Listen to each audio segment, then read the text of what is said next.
very sorry for 1 hour delay, okay?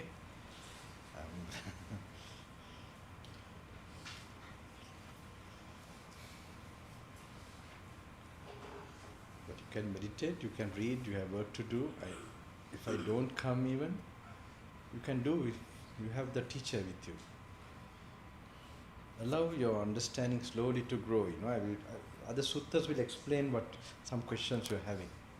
All right, and then it will give you a clear picture. Have some patience.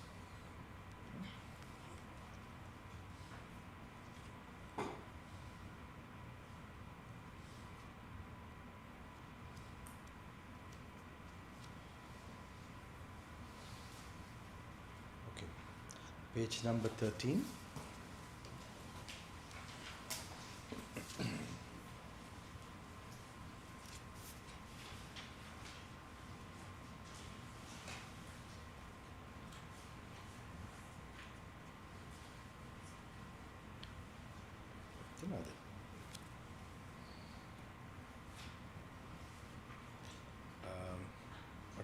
විඥානේ පටිච්චසමුප්පාද 14 වෙනි පිට 14 14 මේ කට්ටිය කොහමද මේ 3 දිනක් විතර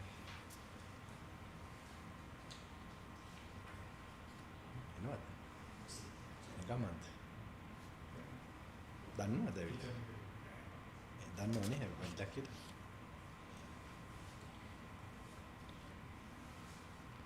කොහොමද කිචන් එකේද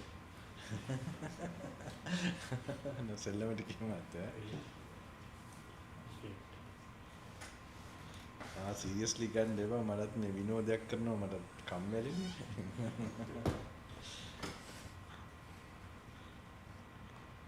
viඥාන කවුද පටිච්චසමුප්පාද විඥානය dependent origination of consciousness. This part is very important, just taken out from. Now though one's eye be intact, yet if the external forms do not fall within the field of vision, and no corresponding conjunction of eye and forms take place, in that case there occurs no formation of the corresponding aspect of consciousness.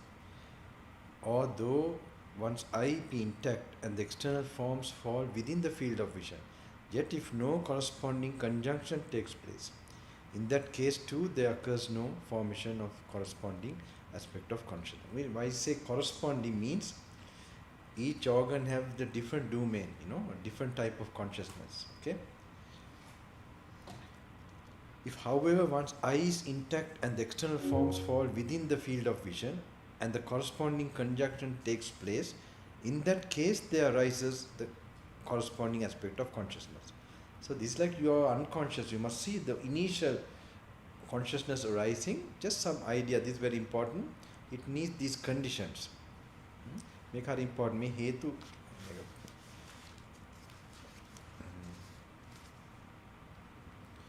So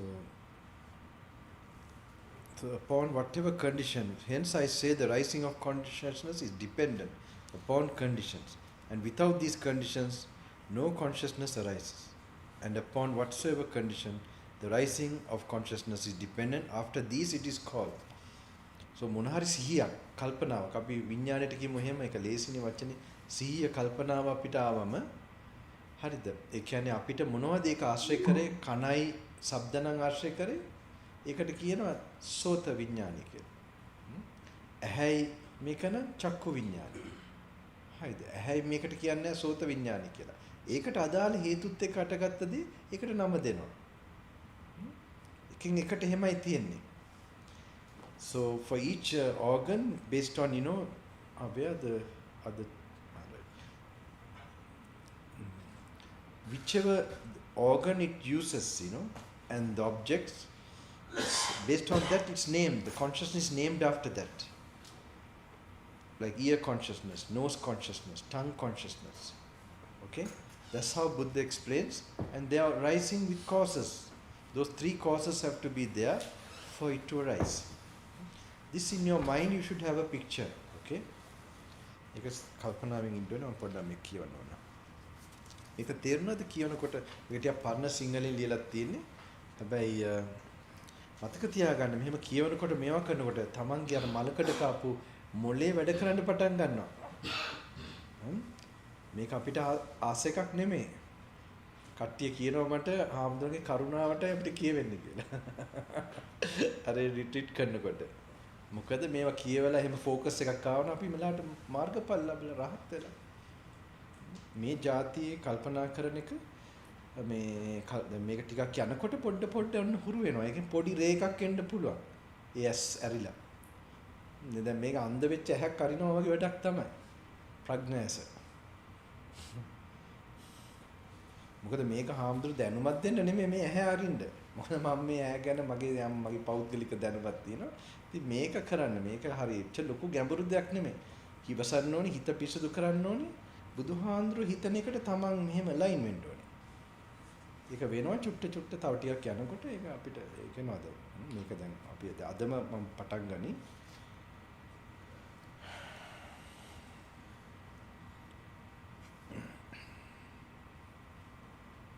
යම් හේකින් අධ්‍යාත්මික චක්කු ප්‍රසාද නුබුදිනේ වේද බාහිර රූප ඇස හමුවට නොපැනී නේද ඊට අනුකූල වූ මෙනෙහි කිරීම නැත්තේ වේද ඒට අනුකූල වූ විඥාන පහළ වීම නොවේ. ඒක තේරෙනව නේද?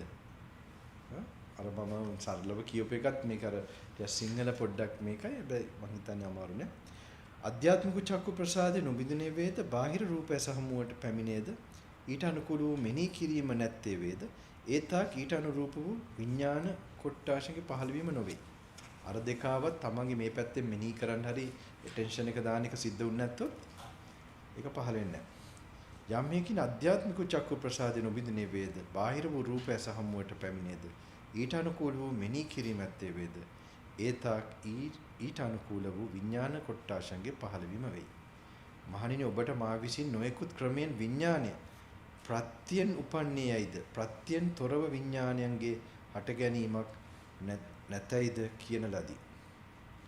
හේතුවකින් තමයි හටගන්නේ. හේතු මේක ලොකු මේකක් තියෙනවා. මේ හේතු නැති කරන එකක් තියෙනවා. මේ නිවන කියන්නේ සසරෙන් එතර වෙනවා කියන එක. ඉතින් මේක ලාවට හොම් පැහැදිලිවක් තියෙන්න ඕනේ.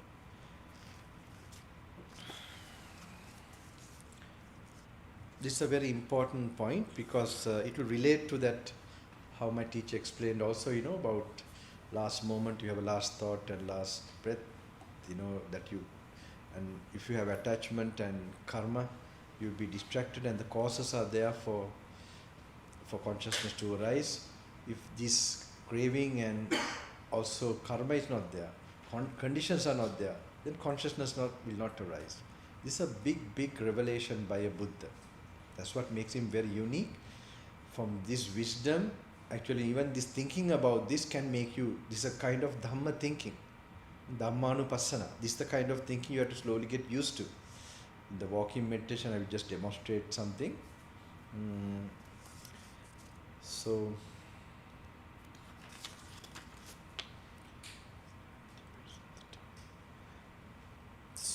each consciousness arising depending on that particular organ is known by that, which is using the eye, it's called the eye consciousness, like that.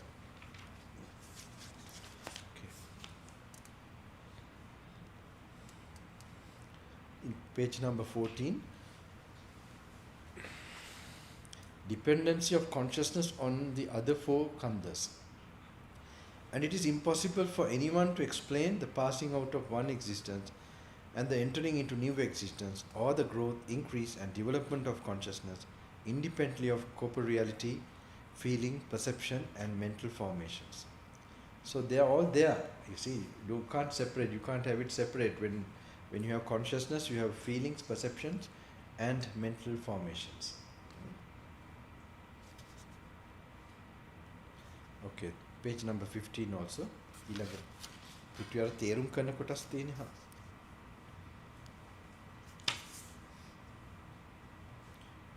දාසවෙනි පිටුවේ ආත්ම අනාත්ම ධර්මය. Page number 15, Anatta Doctrine. This is actually explained by the author of this book. It's also good. Venerable Gnanaloka Thero. For his own practice, he made this small book. And to send the right, main ideas of the Buddha's teaching from the original teachings, he compiled this book. like a small handy book all throughout your reference of the suttas and practice. Individual existence as well as the whole world is in reality nothing but a process of ever-changing phenomena, which are all comprised in the 5 groups of existence. This process has gone on from time immemorial, before one's birth and also after one's death. It will continue for endless periods of time, as far as there are conditions for it. As stated in the preceding text, the 5 groups of existence, either taken separately or combined, in no way constitute a real ego entity or subsisting personality, and equally no self, soul or substance can be found outside of these groups as their owner. In other words, the 5 groups of existence are not self, nor do they belong to a self. In view of the impermanence and conditionality of all existence, the belief in any form of self must be regarded as an illusion. Just as what we designate by the name chariot has no existence apart from axle, wheels, shafts, body, and so forth, or as the word house is merely a convenient designation for various materials put together after a certain fashion so as to enclose a portion of space, and there is no separate house entity in existence. In exactly the same way, that which we call a being or an individual or a person, or by the name I, is nothing but a changing combination of physical and mental phenomena, and has no real existence in itself. This is in brief the Anatta doctrine of the Buddha, the teaching that all existence is void of a permanent self or substance. It is a fundamental Buddhist doctrine, not found in any other religious teachings or philosophical system. To grasp it fully, not by only in abstract and intellectual way, but by constant reference to actual experience, is an indispensable condition for the true understanding of the Buddha Dhamma and for realization of its goal. The Anatta doctrine is the necessary outcome of the thorough analysis of actuality undertaken, example in the doctrine of the 5 aggregates, of which only a bare indication can be given by means of this text.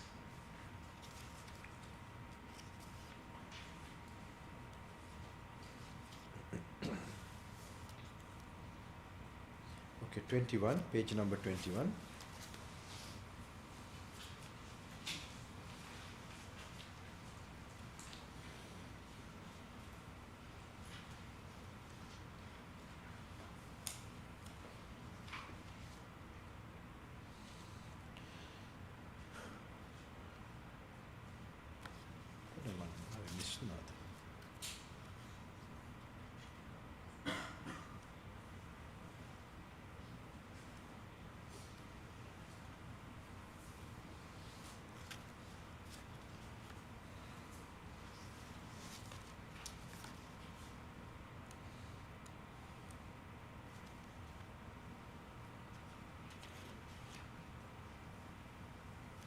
Okay, 23 වෙනි පිටුවේ සියලු ධර්මයන්ගේ හේතු ප්‍රත්‍යතාවය.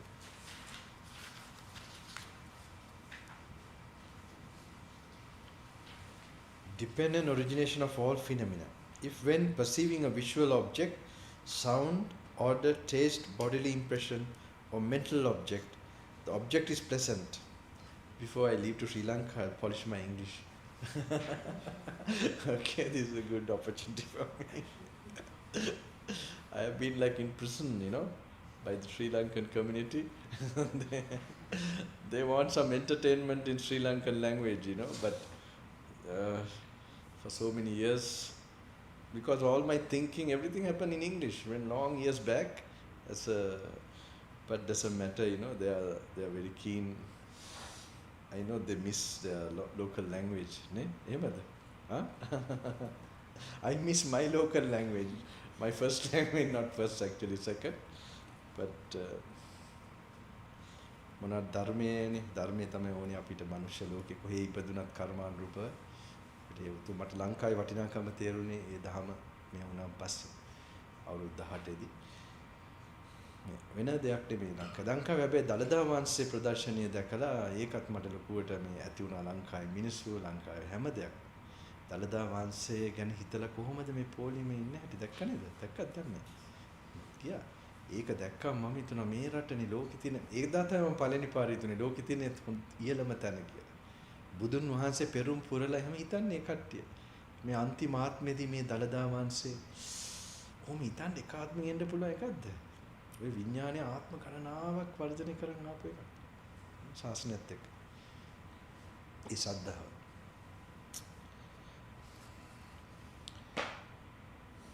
දැන් පස්සේ ලංකාවේ කෑමද ලංකාවේ මිනිස්සුද ලංකාවේ හැම දෙයක්ම අමුතු විදියට පේන්න පටන් ගත්තා. මට තේරෙන්නේ නැහැ කියන්නේ මම එහෙම කෙනෙක් නෙමෙයි සාමාන්‍යයෙන්. ඒ කියන්නේ ජාතියට එහෙම කියලා ඉස්සර පොඩි කාලේ තිබ්බා. පොඩි කාලේ ට්‍රින්ටි එකේ ඉන්නකොට. මම ටිකක් අර අනේ විප්ලව සාගතයි. ඉතින් ට්‍රින්ටි එකේ දන්නද පොඩ්ඩක් මොනවද කියන්නේ කණ්ඩායම් හැදිලා හිටියා එනි බ්ලයිටන් ෆේමස් ෆයිව් කොහොම කියවද. ඉතින් මේ ඔක්කොම ඉංග්‍රීසි ගෲප් එකක්. මම රස්තියාදු ගෲප් එකේ. ඉතින් ඒකින්ද මේ මම ෆුල් අගේන්ස්ට්. ඉතින් අර අම්මලත් දන්නවා මට උගන්නන්න බලනවා ඉංග්‍රීසියෙන් අර හැමෙන් මම ඉගෙන ගන්න ඕනකම් කඩුව ගන්නවා පොඩි කාලේ. ඊට පස්සේ පිටරට ගියාම හොඳටම අර කාමතක වෙන විදියටම මෙයා වුණා. ඒකෙන් හොඳ උනේ මේ සූත්‍ර බලන්න හොඳට පහසු වුණා. ඉංග්‍රීසි භාෂාවෙන් it was very helpful for me, because in the suttas in English the translations are very clear. So in Sinhalese language it's little tough. All Sinhalese they have used, and so one good thing happened with learning English was I was able to read the suttas in a very easy way. Sutta translation that's very very clear. Now my Sinhalese is very good, right? Okay, before they thought I'm Tamil or something. මේ දෙමළ ආම්තුරු කෙනෙක් මොනවද මේ කියන්නේ කියන අර මුල් දවස්වල නේද? තම ලංකාවේ දන්නේ නැද්ද? අපේ ඉන්ටරෙස්ටිං අය ඉන්නවනේ. If when perceiving a visual object, sounds, orders and taste, body impressions, මේක හරි important. මේක සක්මනට එහෙම හරි important. This is very good for your walking meditation. Okay, just a sample. I'll do it the way my teacher used to do. Okay, I used to go with him so many times holding his hand. This was very helpful for us. But you can make your own sakmana, but you have to get an idea. If you have ever meditated, sometimes you might be used to just watching the the touches or feelings that are immediately experienced. This is a little different. You relaxingly walk, but you pay little attention to the present moment, but you go like contemplating, like in university. Sometimes you, like Einstein, like Newton for example, when apple fell down, just observing that he had this particular intuition. So something like this, in like a mind's mental picture. So that you have to learn to think of the Dhamma while just walking. So you're not particularly focused. You can see who are observing just right now, they'll be going very slow. Like if they're observing a touch of the feet or something. So it's not like that. It's for few minutes, few seconds you can do, just to bring your attention to the present moment. But there is this thinking you have to do more. That's the difference. So some memory of the sutta should come into your mind, what you have read before, and then you must learn to think of the Dhamma. Okay, this is how this is the main thing in this retreat. If you're really going to how to contemplate the sutta. And meanwhile you can sit down to empty your mind with samadhi, with metta, anapanasati, and then read, then walk. Whatever you understand, then get up, little bit, think about it like this. Not in a particular, then you are thinking too much, then focus on the present moment. Just the bodily movement and all that. I will give you an example of. So this one also you can do when you're walking meditation. If when perceiving a visual object, sound or order, taste, bodily impression or mental object, the object is pleasant, one is attracted, and if the object is unpleasant, one is repelled. Thus, whatever kind of feeling one experiences, pleasant, unpleasant or indifferent, if one approves of and cherishes the feeling, now whatever feeling you delight in, slowly that leads to clinging. Not slowly, it follows as a cause. So in the mind you must picture now anything you are now experiencing with the eyes, ears, and you allow. You must see the bigger picture, what happens with that. That means if you allow a pleasant feeling, how you are nourishing the 12 links. This kind of thinking you must begin to see the repercussion you are going to get. How the chain link is going to be, So now unpleasant or indifferent, if one approves of and cherishes the feeling and clings to it, when while doing so, lust springs up. But lust for feelings means clinging, and on clinging depends on present process of becoming. So now, when you cling, you react. You see, you have these two things. You create karma, okay? And when you create karma, you create the karmic process. So that is called bhava, in the Paticcasamuppada, karmic process. When you have karmic process, then what happens? When that, depending on that only, birth happens. So you have accumulated karma, okay, like loaded, call it clouds. It can burst out. That means birth can come. So depending on birth, then jati jara. So when you're walking, when there's birth, there's old age, death, and all that. Okay. So visualize. You have to visualize that. It's a kind of visualizing also in a way. Okay, what are these one link supporting the other or conditioning the other? I'm sorry.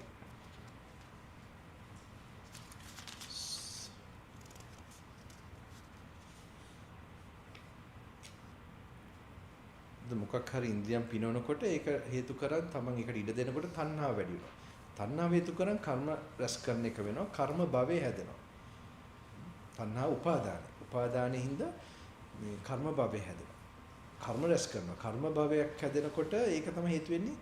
දැන් අපි මේ පොඩි experience එකකදී මෙහෙම එකින් එකට අපි condition මේ මොනවාද කියන්නේ මොකක්ද ඒකට කියන්නේ මේ මොනවාද හේතු හදනවා ඊළඟ භවයට. ඒක අර ඒ ලින්ක්ස් ටික පොඩ්ඩක් එහෙම නිකන් මනසෙන් කල්පනා මේක හේතුවෙන් මේක එනවා. මේක හේතුවෙන් දැන් මේ සිම්පල් බලන එකෙන් ඒකට ඉඩ දුන්නාම ආසාව ඇති කරා. එතකොට ආසාවින්ද තමයි ගැටීම ඇති වෙන්නේ. ගැටීම හින්දා ඒ දෙකේම කර්ම රැස් කරනවා.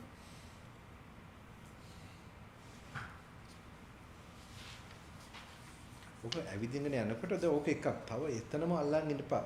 හරි අතුරු දානවා වගේ. හරිද? මේක නෙමෙයි මේක නිකන් ජෙනරල් අයිඩියා එකක් දෙන්න මේ පොත කියවන්නේ. This book is read to get a general idea. Okay, today it's not something just because you need some general initial idea before you start on a specific kamatana. I will start that also today because we have only tomorrow for that to be completed.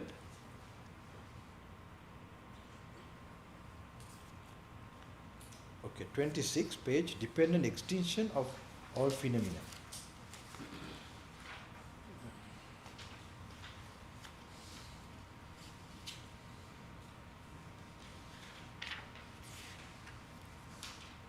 සියලු ධර්මයන්ගේම නිරෝධය හේතු ප්‍රත්‍යයෙන් එක 28 වෙනි පිටුව.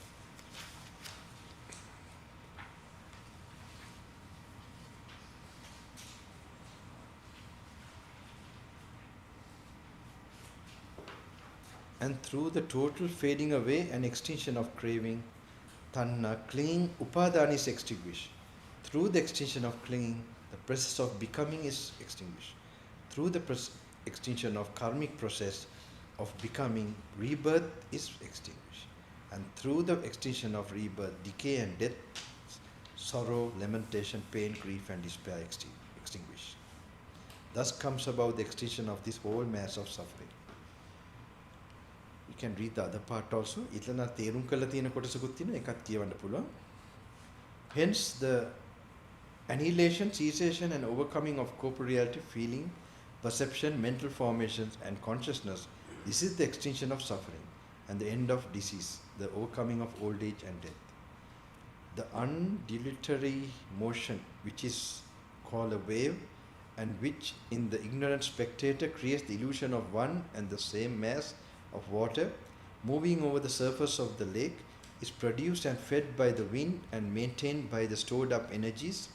Now after the wind has ceased, and if no fresh wind again whips up the water of the lake, the stored up energies will gradually be consumed, and thus the whole undulatory motion will come to an end. Similarly, if the fire does not get new fuel, it will, after consuming all the old fuel, become extinct. Just in the same way, this five khandha process, which in the ignorant worldling creates the illusion of a self, is produced and fed by life-affirming craving, and maintained for some time by means of the stored up life energies. Now, after the fuel, the craving and clinging to life has ceased, and if no new craving impels again this five khandha process, life will continue as long as there are still life energies stored up. But at their but at their destruction, at death, the five khandha process will reach final extinction. It's okay, that Bante's explanation is quite okay. Just to give you an idea. Okay.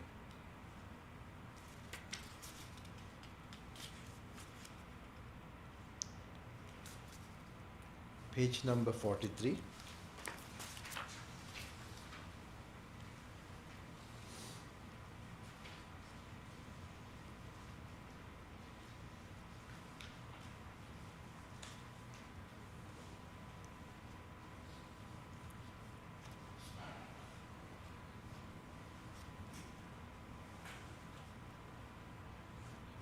Hathli Satweni Pitua.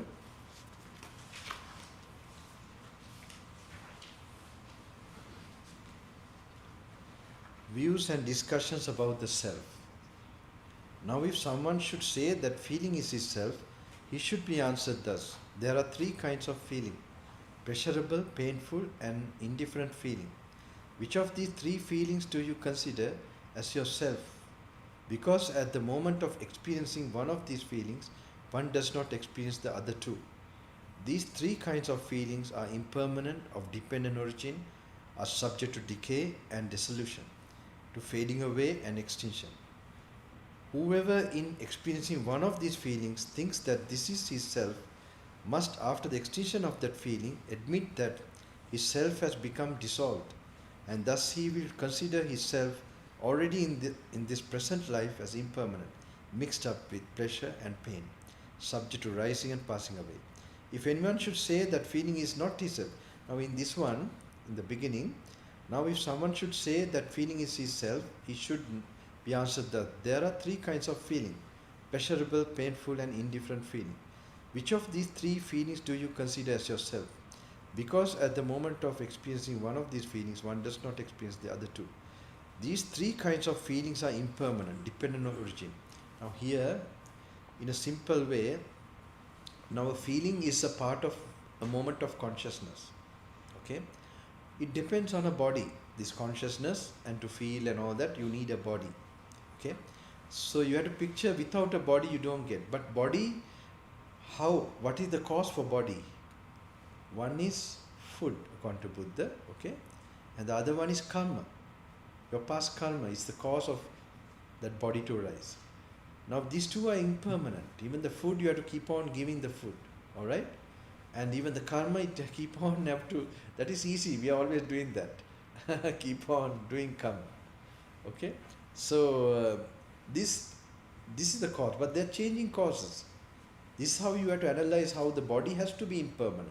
We will do more of that because it arises from a definite impermanent cause supported by it. So then the effect has to be impermanent. It's not just seeing the impermanence in this present moment of a certain experience you get. Then that kind of observation is close to your body, gross body. Okay? Because a sensation, very tangible, you observe it just arose and just pass away. Now even something you're hearing right now, or you're seeing something, you can just notice it. It's there for some time, it's gone. But that is also kind of observing of impermanence. But here we are trying to infer from, if this is impermanent, then that has to be impermanent. If the cause is impermanent, the effect has to be impermanent. This we have to slowly analyze. This is how the way the Buddha is telling. Okay, that's how that particular insight is possible to happen. And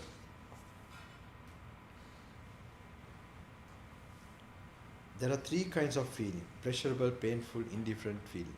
Which of these three feelings do you consider as yourself? Because at the moment of experiencing, these three kinds of feelings are impermanent, of dependent origin. So you have only now read, like here, but if you know about it, now you know why the feeling depends on a body. All starts from a body, So body is needed for consciousness to arise. So the body is based on impermanent causes. You have to see this. So you have to get some stillness, This looks so simple. This is a vast thinking. So wisdom is also very profound. For that you have to, that's why this has to go with samadhi. You have to develop samadhi also separately. Otherwise, these three kinds of feelings are impermanent, of dependent origin, and subject to decay and dissolution, to fading away and extinction. Whoever in experiencing one of these feelings thinks that this is his self must, after the extinction of that feeling, admit that his self has become dissolved. And thus he will consider his self already in the present moment, present life, as impermanent, mixed up with pleasure and pain, subject to rising and passing away. If anyone should say that feeling is not his self, and that his self is inaccessible to feeling, he should be asked thus: now where there is no feeling, is it then possible to say, this am I? This is a very nice way of reasoning out. Or not another, you see, like you look at your leg also, sometimes you get numb, alright? You don't feel the sensations of your leg sometimes. It happens to me, okay? If you don't see it from your eyes also, you get a feeling, where is my leg? You don't try. So even anesthesia, if they put there and then cut a piece, if your eyes are closed, you don't know anything that happened even. So with the feeling only, the sense of I comes. It's a sense of I that comes with craving, with not properly be mindful and wise. Then you get that idea. It comes. It has been coming for so long. If anyone should say that the feeling is not his self, and that his self is inaccessible to feeling, he should be asked thus. Now even when you're reading this, you must relax yourself. You should relax your body. Enjoy some pleasure in your body. The pleasure in the body, how to experience that? It's like you get it slowly, hopefully tomorrow morning, and if you try. Now if you sit down also, relax. Then only you must, this works slowly, you learn to concentrate, and this is, depending on concentration, you get some, so you can't have instantly, it will happen another 1, 2, 3 days, okay. If anyone should say that feeling is not his self, and that his self is inaccessible to feeling, he should be asked thus: now where there is no feeling, is it then possible to say, this am I? Or another might say, feeling indeed is not myself, but it is also untrue that myself is inaccessible to feeling, for it is myself that feels, myself that has the faculty of feeling. Such a one should be answered thus: suppose that feeling should become altogether totally extinguished. It's the same idea. If it's completely without the feeling whatsoever, you can't get this idea. Now it's an idea. Now if after the extinction of feeling, no feeling whatsoever exists, it is then possible to say, this am I. Is it then possible to say, this am I? To assert that the mind or the mind objects or mind consciousness constitute the self, such an assertion is unfounded. For an arising and passing away is seen there, and seeing the rising and passing away of these things, one would come to the conclusion that one's self arises and passes away. It would be better for the unlearned worldling to regard his body built up of 4 elements as his self, rather than his mind, for it is evident that the body may last for a year, or 2 years, or 3 years, 5 or 10 years, or even for 100 years and more. But that which is called thought or mind or consciousness arises continuously during day and night as one thing, and passes away as another thing. So fast it's changing. Therefore, whatever there is of, okay. But Buddha says in another place, how you regard the consciousness as not mine. Because we can notice the consciousness not mine very easily, more easier than the mind. So when we know that the consciousness is depending on a body that is not mine, how can it be mine? Like that way, that's another way of knowing. It's not just knowing, you have to do this and then realize it. then only you will have some glimpses. Suddenly it's not yours. These are not I can explain, and that's why you have to meditate. You will never know. If too much explanation, you will not meditate. You will never know. So you have to, that's why, be alone, read. You have to be with you. And then there are chances of something that can, no talking, that's most important. And physically also try to find a lone place.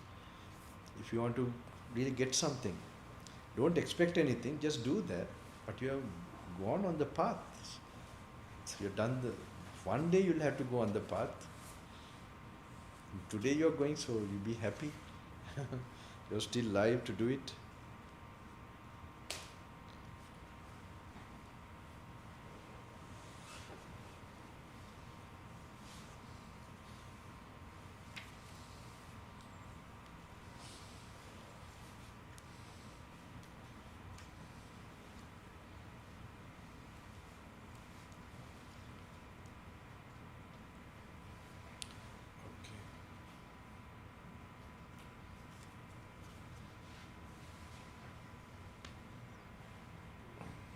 Page number 68.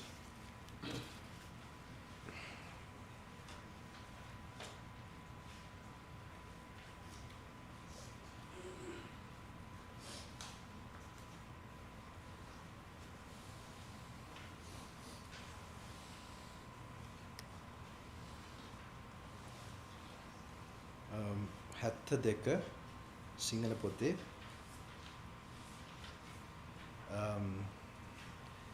ඒකේ සතර මහා ධාතුන්ගේ විග්‍රහය කියන එකේ තුන්වෙනි පරිච්ඡේදය.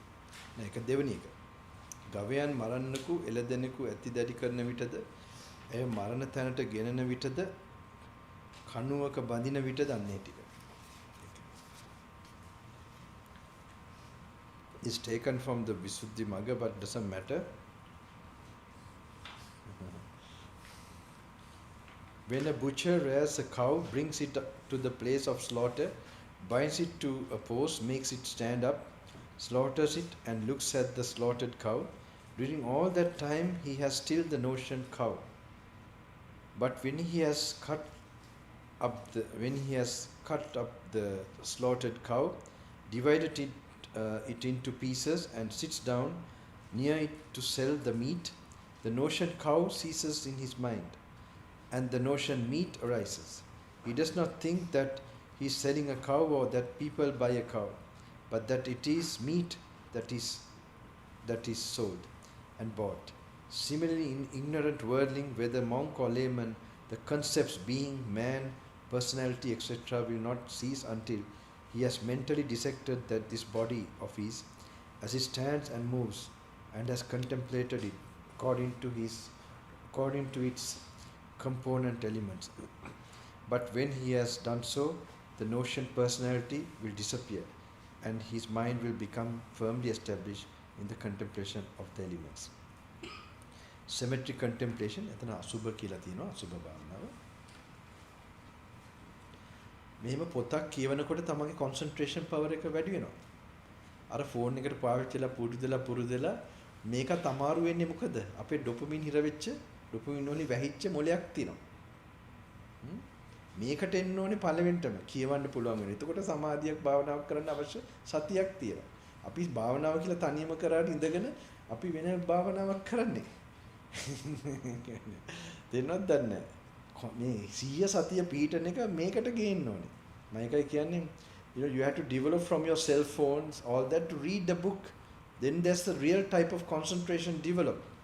And not every type of book. This looks like very plain, repetitive.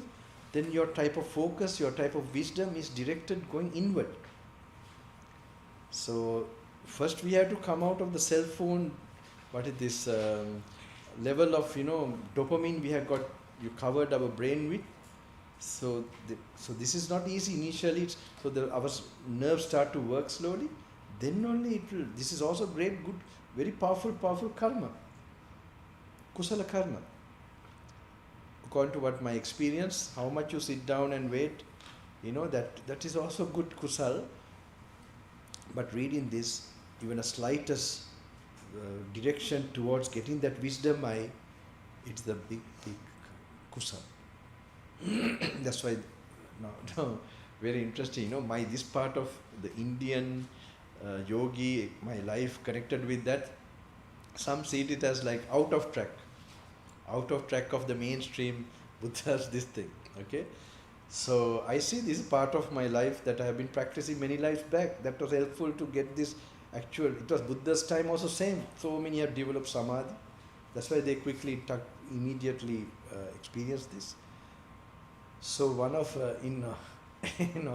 here, one of the initial period, there was one gentleman who came from Australia. They came to do the retreat. Like their family, like sister and he and his sister and their children. So he used to take me around, and suddenly, he used to advise the sister, because she's also very interested in all these mystical things. A lot of ladies are interested also in mystical things. So they're like, they were talking something. Anyway, they were there in the petrol shed. I was in the vehicle, and I overheard this gentleman. This gentleman is very much into this. He got it because he gone to so many retreats. He has been a monk also for some time. So he really appreciates after some time. He has been doing this for long, from the time I started, even in Australia. Then he was telling, I heard him telling somebody, I thought by phone, track panindepa. Track panindepa then homom kiyane no. That don't jump the track. In Sri Lankan language it sounds very, very funny. Okay, don't then we track panindepa hamdru kiyala tiyanawane me hari me kelimma krame. He was telling, I thought he was telling by phone, don't jump the track, and like that he was advising somebody, I thought by phone. So when he came, I just told him, don't force anybody, don't force this is right or do this or do that. I thought he was on the phone to see. It was to his sister. He has told that like that. So later on, I made it a joke. It was very funny for me.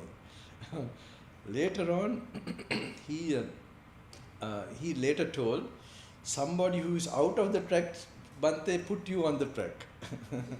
That is regarding the yogis I met there, because they told the importance of the suttas and how it has a very powerful effect of getting the highest meditation. Well, he also told me that yogi there, that this know me, this meditation you are doing, this with anatta, is the highest meditation. I never forget how he told. He encouraged me so much. He said, you do this, we'll have to search for you. Like that, he encouraged me that initial period. So, because we have got it so nearby, we don't value it, we don't know. This is the main reason. It's not a small thing. If you get this, even if you get some little focus, you are in the right direction. So we are going to the cemetery meditation, Asubha Bhavana.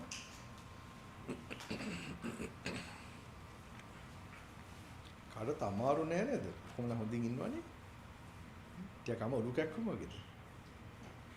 මොකද්ද? අමාරුද ටිකක්? අමාරු වගේ නම් පොඩ්ඩක් උඩ නැගිටලා වතුර ටිකක් බීලා එහෙම එන්න පුළුවන්. ප්‍රෙෂර් එක චෙක් කරලා එන්න පුළුවන්. මැෂින් නෑනේ නේද? ආන්දරට තමයි ප්‍රශ්නේ තියෙන්නේ. Cemetery meditation. And further, just as if the disciples were, this one very important, this is also a good one.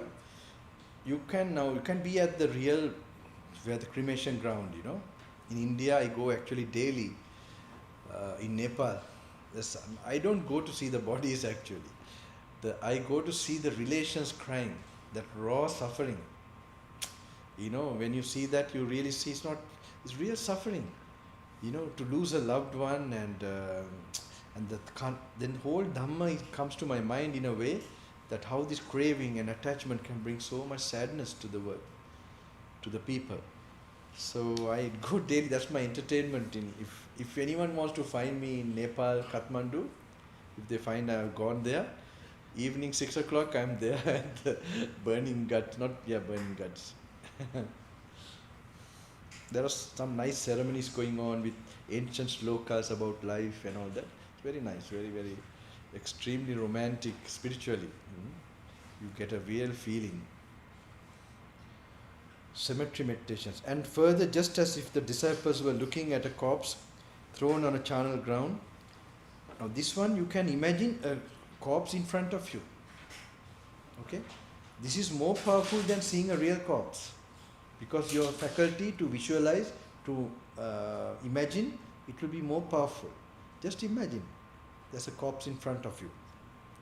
And further, just as if the disciples were to look at a corpse thrown on a charnel ground, 1, 2, or 3 days dead, swollen up, blue-black in color, full of corruption, so he regards his own body.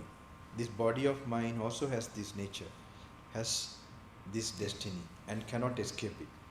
And further, just as if the disciples were looking at a corpse thrown on a charnel ground, eaten by crows, hawks or vultures, by dogs or jackals, or devoured by all kinds of worms, so he regards his own body. This body of mine also has this nature. It's a slight visualizing. And it gives you an idea of impermanence, no self mainly, eaten by crows, hawks and vultures, by dogs and jackals, and devoured by all kinds of worms, so he regards his own body. This body of mine also has this nature, has this destiny, and cannot escape it. And further, just as if the disciples were looking at a corpse thrown on a charnel ground for a framework of bones, flesh hanging from it, bespattered with blood, held together by the sinews. Framework of bones stripped of flesh, bespattered with blood, held together by the sinews. A framework of bone without flesh and blood, but still held together by the sinews. So you have to visualize this, okay? This is also very helpful, good. And finally, the 9th one, bones withered and crumbled to dust. So he regards his own body. This body of mine also has this nature, has this destiny. You think of your previous body, if you were a human being. Now where is it? Maybe the skeleton, something remaining. So to that you thought it was you, and you brushed your teeth and did everything. And you had a name. You call it you. Nowadays they call you to what? Tesla. What is it? Self-drive, or I don't know. Yes, you get the feeling like, it's something, because it's quite doing things on its own, driving, no? Just, I remember one gentleman telling, I stopped my going in Tesla vehicles, because I of course, those both devoted darkers, I wanted to give them some this thing, but because anyway, I was so used to walking, and then I'm going in this, it's not good. I don't feel comfortable. So, and it was very good experience. I said I will try his one before I leave. He is in far away Tesla experience right now. He's experiencing good meditation.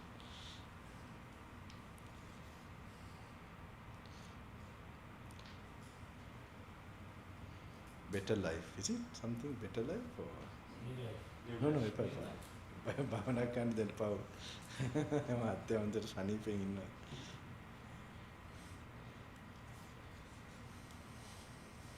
අර මාත්‍ය disturb කරා නේද? ඉතන. Okay. So you all have to finish by today, right? Now we go to the big book, some interesting ones we'll start. Today itself I will give you the push to, you'll have to go to tomorrow, complete that. And day after tomorrow, half the day is there. Now you're going to the main kind of, I would say, meditation object. Mother English.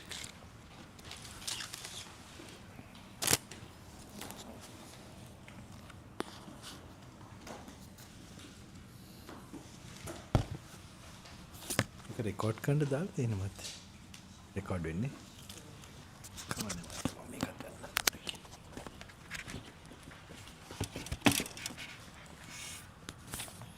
Can anyone find the reference in Sinhalese when I am possible somebody to do that?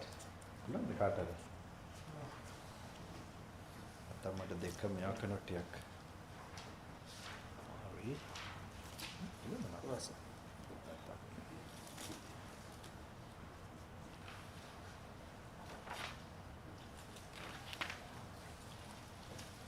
Have everybody read the Anathamagga Samyutta, the first few pages? Anyone who couldn't read the first few pages of the red book? Anyone who couldn't read, you can raise your hand. Okay, all of you have read, right? Okay. These are all order my teacher gave me. Okay, there's an order, there's some purpose in that order. I will not have this, sorry? A couple of pages. Sorry? I read only a couple of pages of that. Okay, did you get that Sangvega? Any cognitive? There are a lot of books. Page number 5. Also 5, yeah. I started with 16. Yeah, the first few pages. 5, 6, 7. So I was more focusing on the other Okay, that's okay. So, did you start from the beginning? No, no? Like there's a beginning, page number 12. 12, okay. Not 12, I'm sorry. Page number 5. Okay? You must quickly read through that because then you get an idea. There's some reason why my teacher used to tell me to read that first and start the other.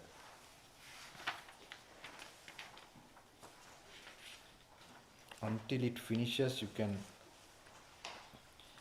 until page 15 you can read. From 5 to 15. Okay?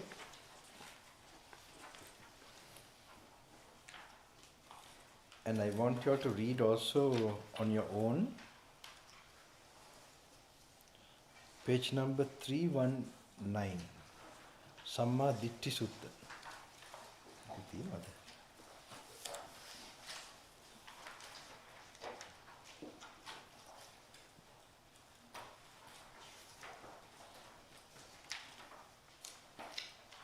Note that by today try to just read. Sinhalese translation 343. 343. Sinhalese 343. Yeah. And this is in the English is 319. Sammaditthi Sutta. Yeah, Sammaditthi Sutta. So read when you go to your kuti, okay? Not now.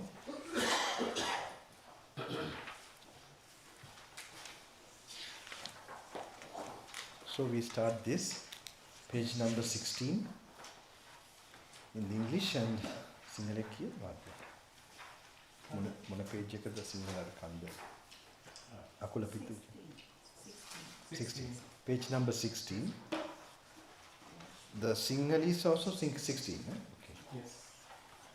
English also 16. So when you read this, you have to relax. They are really meditation objects. Most of these suttas made the people arahants. Okay?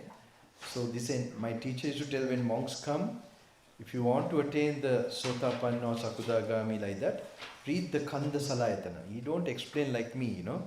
I'm spoon feeding you. You understand? He would tell to read this, read that, and then that's how he would tell some Dhamma. So, but I'm telling you how to contemplate, how to do it. Alright. So, anyway, this is my karma with you all. Okay? So, Nakula Pita. I'm telling you because you have to do your thing alone. You can't, if you depend too much on some monk or somebody, you know, that we were driven that way. We got that information, we went alone, and we started doing it. If you have that spirit only, something can happen. Because I'm not interested whether you really reach anything or not. I'm just doing so I can close my eyes that I have done something for everybody. Just for me, I'm doing it, okay? මට මේක කරගන්න. මම දන්නවනේ මෙතන කර්මාන් රූපයි මෙතන හිටියත් තව කොච්චර සත්‍යෝ ඉන්නවද? ඒකත් මම දන්නවා ධර්මයෙන්. මේ විඥානය මගේ නෙමෙයි කියලා හොඳටම දන්නේ නැහැ. මම දෙයක් දන්නවා. ඉතින් ඔය ඇස්සේ ඒව දැනගන්න. ඒක තමයි බැනගනාම කවුරු හරි අපි රියැක්ට් වෙන්නේ නැති වෙන එක කරගන්න ඒවා පුළුවන් වෙනවා. නැත්තම් සමාධියේ මේ ඇත්ත වගේ. මෙයා බනිනවා, හොඳ කියනවා, ඔක්කොම නේ ඇත්ත වගේ හිතන් ඉඳ තියෙනවා. ඒ වලින් ඒවා තමයි විදර්ශනා නුවණින් ප්‍රඥාවෙන් වැඩ කරන දේවල්. අර ධාතු වශයෙන් බලනකොට උනත් මම දන්නවා නෝන්ලා බනිනකොට මහත්තුරු බනිනකොට ඒක විතරක් ප්‍රැක්ටිස් කරලා. ඒගොල්ලන්ට පුළුවන් වුණා කියලා කියනවා මේ මොකද්ද ඒ රියැක්ට් වෙන්නේ නැතුව ඉන්න. ඒක රියැක්ට් කියන්නේ ඒක ධර්මයේ කල්පනා කරලා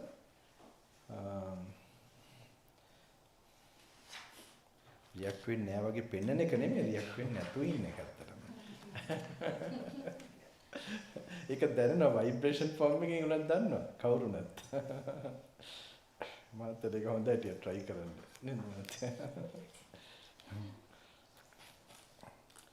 Page number 16 අපි පටන් ගමු. We'll start. Nakula Pita.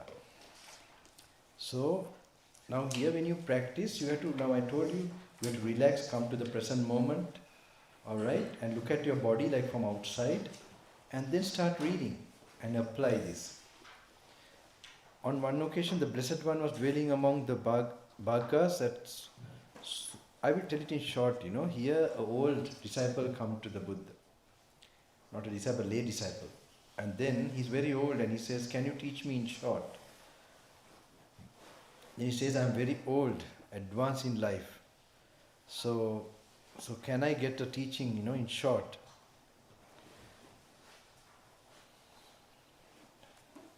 And then, so it is, householder, so it is. This body of yours is afflicted, weighed down, encumbered. Encumbered. If anyone carrying around this body were to claim to be healthy, even for a moment, what is that? Due to other than foolishness. Therefore, householder, you should train yourself thus, even though I am afflicted in body, my mind will be unafflicted. Thus should you train yourself. Now, it was a short advice given by the Buddha, but he didn't know exactly the details. He meets Sariputta, Buddha's second to wisdom. And he was so bright, he looked bright even listening to that. And he asked, did you meet the Buddha, that you are so bright and your complexion looking so fair? He said, yes. And then he said what he told, the Buddha said, that though the body is sick, keep the mind not sick. Then he asked, did you ask Buddha how the body is sick and how the mind is sick? How the body is sick and mind is not sick? He said, no, but can you please tell us? You are also, one of the main pupils of the Buddha. So he don't say this, okay, but it's like that. The meaning is like that. Then he said, didn't it occur to you, householder, to question the Blessed One further as to how one is afflicted in body and afflicted in mind, and how one is afflicted in body but not afflicted in mind? So here we go directly to the contemplation part. How householder is one, this is the last paragraph of this page number 17. How householder is one afflicted in body and afflicted in mind. එකට ආව දෙ පිටුවට. පිටුලට ආව සිංහලෙකින්. හරි. ඒ ඇඟ ලෙඩයි හිතත් ලෙඩයි කියන එක කොහොමද කියලා තේරුම් ගන්න කියනවා. එතන චුට්ටක් එහාට ගියාම එන්නේ. හම්බුණාද ඒක? පිටුව 18. 18. දෙවෙනි පරීක්ෂණය. How householder is one afflicted in body and afflicted in mind. Here householder, the uninstructed worldling who is not a seer of the noble ones and is unskilled and undisciplined in their Dhamma, who is not a seer of superior persons and is unskilled and undisciplined in their Dhamma, regards form as self, or self as possessing form. Now this is a little mental exercise, okay? Or form as in self, or self as in form.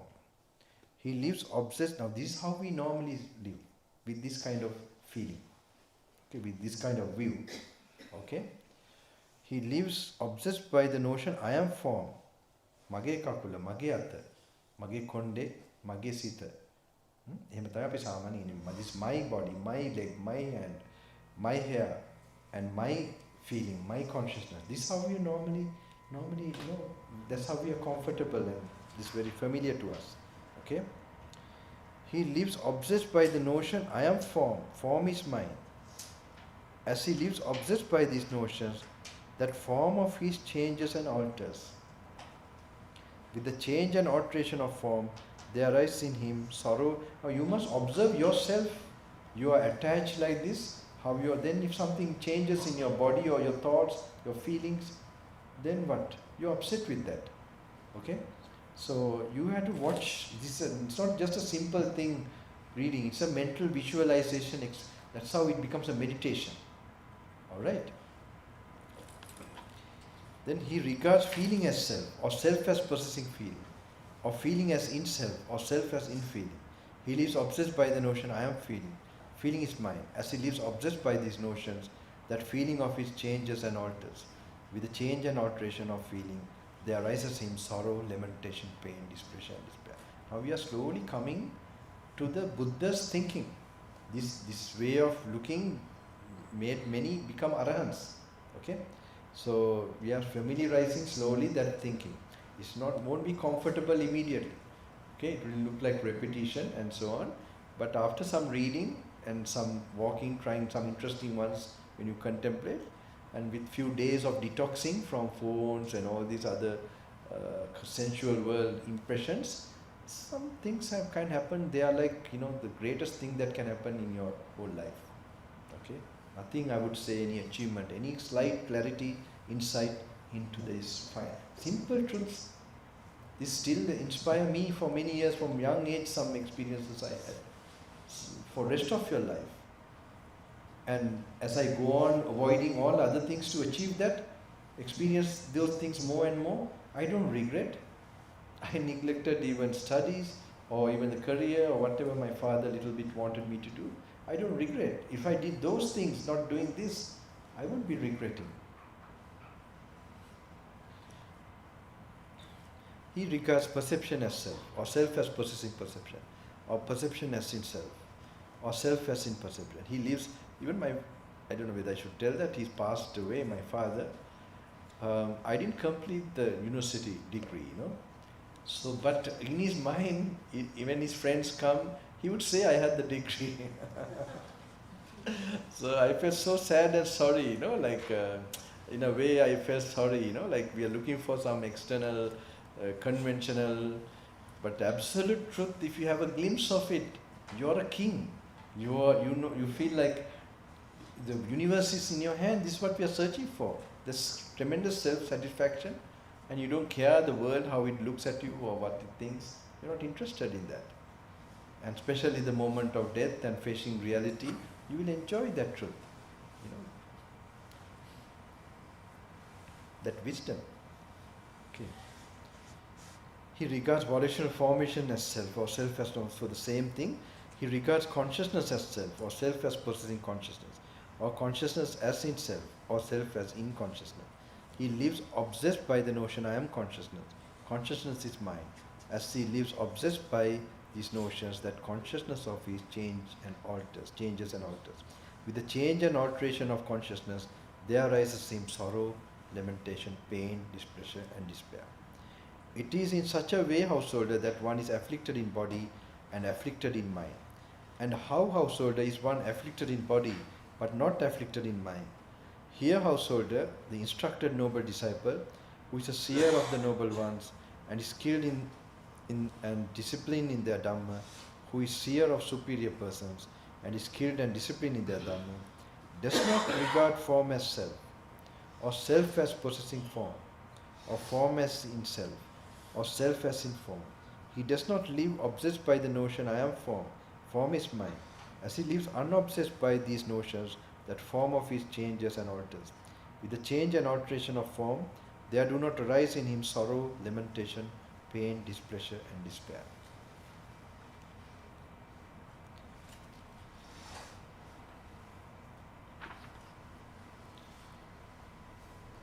Page number 22. This is an important one also, for especially, it's a very important one. You can, all are important, because if you were given to read only one sutta, okay, you would stop there. But now there's repetition, thinking in a different way. You will be brought into a certain very deep connection and insight. So to help that, I've already told you all kind of what is this the explanation of the conditionation of consciousness, and the last moment, a person, normal person, when they die, and when anagami, the non-returner, when he dies, when how the, because the conditions are there, how it will arise, and the arahant who can keep the final attention. Okay. The පුළුවන් හම්බුන හලිද කාණි. ඔව්. ඊට 22 පරිච්ඡේදය 3. Okay, 22. Having left home to roam without abode, in the village the sage is intimate with none. I'm going to the verse itself, okay? අර කවියටම යනවා. කවිය දෙකට කියන්නේ. Rid of sensual pleasures without expectations, he would not engage people in dispute. Having left home, how, Venerable Sir, should the meaning of this stated by the Blessed One in brief be understood in detail? The form element householder is the home of consciousness. Now, okay. හරිද හම්බුණා නේද ඒක? සමහර සිංහලෙන් කවියක් නෑ sir. කවියක් නෙමෙයි. මොකද්ද? ස්වාමීන් වහන්සේ පටිමෝලාවෙන්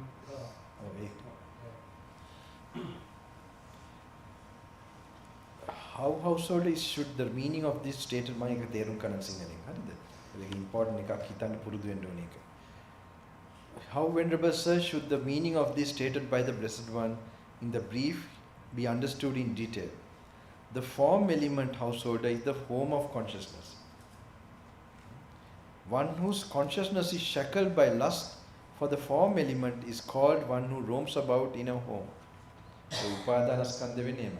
උපාදානයේ අයින් කළා නිකන් ස්කන්ධයන් විතරක් තියෙන්න පුළුවන්. මාත් පොඩ තේරෙන්නේ මේවා එයි මාත්. මේ විදිහට කල්පනා කරන පොඩි සරල මේකක් තියෙන අපි මේ පවතින දේ. Form element household is the home of consciousness. One whose consciousness is shackled by the lust for the form element is called one who roams about in a home. The feeling element is the home of consciousness. The perception element is the home of consciousness. The volitional formations element is the home of consciousness. One whose consciousness is shackled by lust for the volitional formations element is called one who roams about in a home. It is in such a way that one roams about in a home. So you can picture, the last moment when you are dying, you have craving. So the consciousness needs an object to take. So it takes body, feeling, perception, so on. So when there is karma, you get that focus and the conditions for it is there and your craving is also there. So what you do is, here your focus, you take away, now we look at the other one, and how householder does one roams about homeless. The desire, lust, delight and craving, the engagement and clinging, the mental standpoints, adherences and underlying tendencies regarding the form element.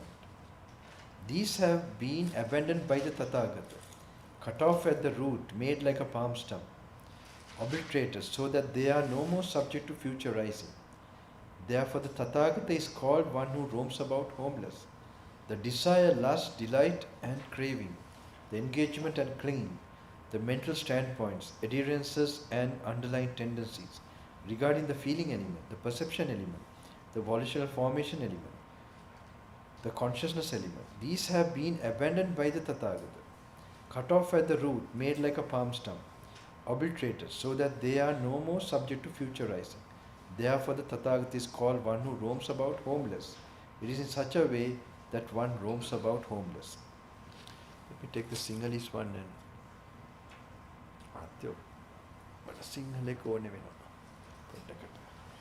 මේක පෙන් කියන්න ඕනේ. මේක අර කෙටිකලන් තියක් තියෙන්නේ නේ. හලින්දිකාන සුත්ත ඒකේ ස්වාමිනී භාගතුන් වහන්සේ කොටින් වදාළ මේ කියමන එක් කලක ආයුෂ්මත් මහා කච්චනා තෙරුන් වහන්සේ අවන්ති ජනපදයේ කුරුගර නුවර ළඟ පපාත පර්වතයේ වසති. එකල හල්දිකාණී ගෘහපති මේ සූත්‍ර කියවන්න කියලා තමයි මගේ සිංහල ඉම්ප්‍රූව් වෙන්නේ. මට කියවන්න මං කට්ටියට දුන්නා මුලට කියවන්න. හරියන්නේ නැහැ. ඒ කියන්නේ අර ස්පිරිට් එක එන්නේ නැහනේ. ඉතින් මට කරන්න වුණා. ඒකෙන් කොහම අර තියෙන මලකඩ නැති වෙලා ගියා. මලකඩ බැඳුනත් නෑ මලකඩ නැති වුණා. එක් කලක ආයුෂ්මත් මහා කච්චන හරි එකල හලිතකාණී ගෘහපති මහා කච්චනා තෙරුන් වෙත පැමිණ වැඳ ස්වාමීනි භාගතුන් වහන්සේ අෂ්ටක වර්ගයේ මාගන්ධියා ප්‍රශ්නයේදී නිවාසයේ අතහැර නිවාසයේ නොහැසිරෙන ගමහා නොවසන කාමයන්ගෙන් මිදුණු සසර පෙරටු නොකල භික්ෂුව කොහොමනම් ජනතාව සමග විරුද්ධ කතා කරන්නේද? මේ ඇත්තට හරියට කරලා නෑ අමංකවම කියනවා නම් මේ ට්‍රාන්ස්ලේෂන් එක හොඳයි.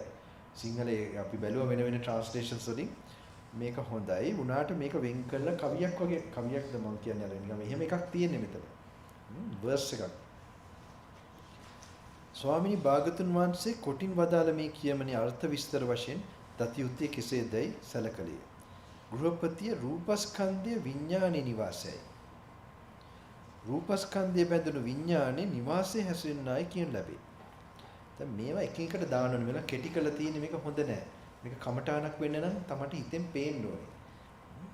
ගෘහපතිය වේදනාස්කන්ධය විඥානේ නිවාසයයි. වේදනාස්කන්ධය බැඳුණු විඥානය නිවාසයේ හැසිරෙන්නයි කියන ලැබේ. මම එක එකට දානවා. දැක්කද පින්වතුනි එක? කියන්නේ ඒක එහෙම තමන්ුත් දාන්න වෙනවා. සිංහලෙන් කියනකොට අර කෙටි කරලා තියෙන එක එහෙම කෙටි කරන්න එපා. වේදනා ස්කන්ධයෙන් පස්සේ එන්නේ මොන ස්කන්ධයද? වේදනා මොකද්ද? සංඥා ස්කන්ධය. ඒතර මෙතන එක දාලා නැහැ කෙටි කළ සංස්කාර කියලා තිනවා. ඒතර සංඥා ස්කන්ධය දාන්න ඕන එක. ගෘහපති මේ සංඥා ස්කන්ධේ විඥානි නිවාසය. සංඥා ස්කන්ධයේ බැඳුණු විඥානි නිවාසය ඇසින්නයි කියන ලැබේ. සංකාර ස්කන්ධය විඥානි නිවාසය. සංකාර ස්කන්ධයේ බැඳුණු විඥානි නිවාසය හැසින්නයි කියන ලැබේ. ගෘහපති මෙසේ නිවාසයේ හැසිරෙනා නම් වේ. ගෘහපති නිවාසයේ නොහැසිරෙන්නේ කෙසේද? ගෘහපති රූපස්කන්ධයේ යම් රාගයක්, යම් ඡන්දයක්, යම් සතුටක්, යම් තණ්හාවක්, යම් උපයක්, යම් උපාදානයක් අකුසල සිතට ස්ථාන වූ අනුසය ධර්මයක් වේද ඒවා තථාගතයන් වහන්සේ විසින් ප්‍රහීන කරන ලදී. මුලින් උපුටා දමන ලදී. කරටි කැපූ තල්ගස්මින් කරන ලදී. නැවත හට නොගන්නා ලෙස කරන ලදී. වේදනා සංඥා සංකාර ස්කන්ධේ යම් ඡන්දයක් අනුසයක් වේද ඒවා නැවත හට නොගන්නා ලෙස කරන ලදී. එබැවින් තථාගතයන් වහන්සේ අනෝකසාරී නම් වෙති. ගෘහපති අනෝකසාරී නම් වන්නේ මෙහෙමයි.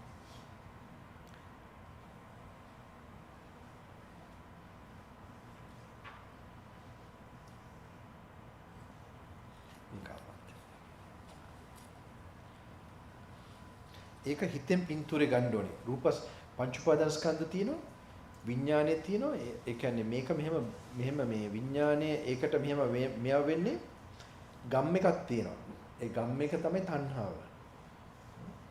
You have to picture, the body, feeling, perception, mental formations.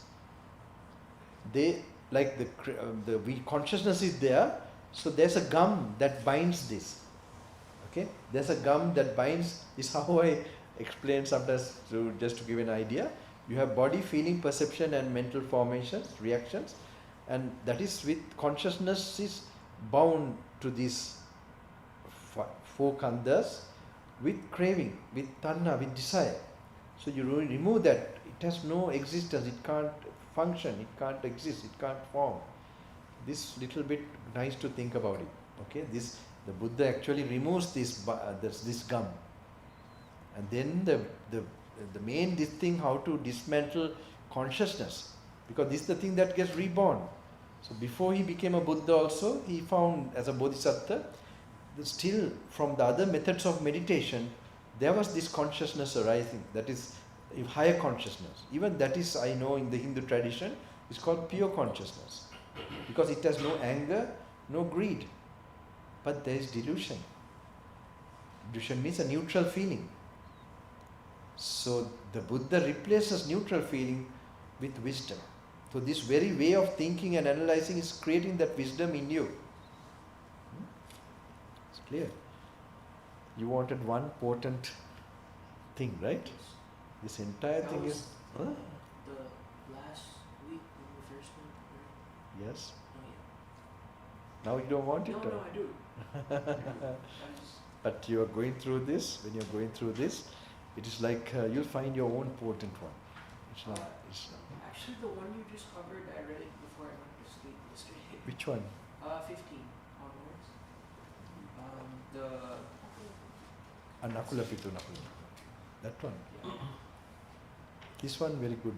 Is very important. It's now you have to slowly get an idea of some thinking about how our consciousness these are working.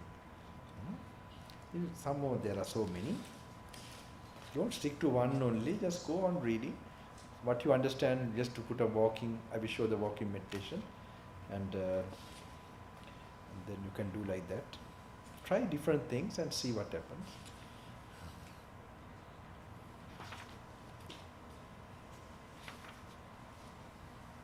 Okay, page number 28.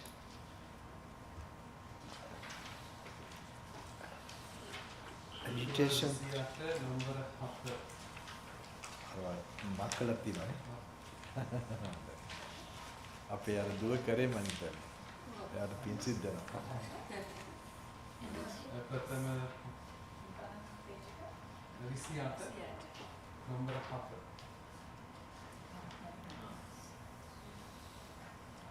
Number 28, agitation through clinging.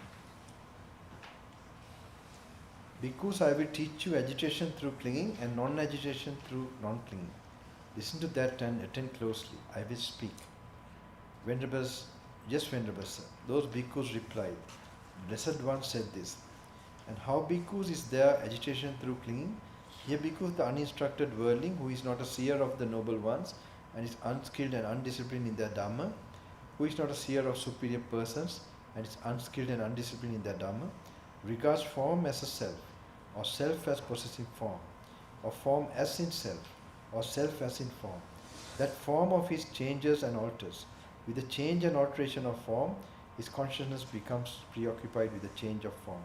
Agitation and constellation of mental states, born of preoccupation with the change of form, remains obsessing his mind.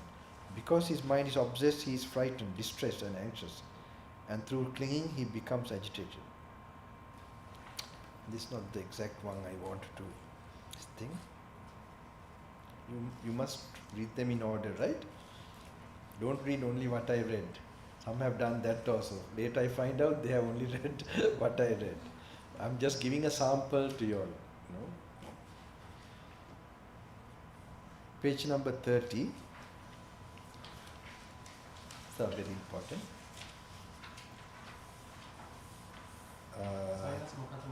ඒක එන්නේ impermanent in 3 times. තුන් කාලේ මොකක් හරි අනිච්ච පතිය පිටුව 31 number 11.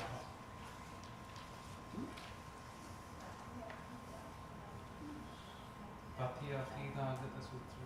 අනාගත. තතිය අනාගත එහෙමනේ ඉන්නේ. Impermanent in 3 times. This is very important also for your meditation to get impermanent perception. Because form is impermanent, both of the past and the future. Not to speak of the present. Don't go fast in this.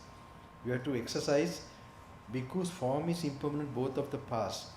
You must recall something you have experienced already. Just note it. Like maybe yesterday we met in the evening. Whatever you remember, so you had a body when you experienced that. That body has changed also, okay?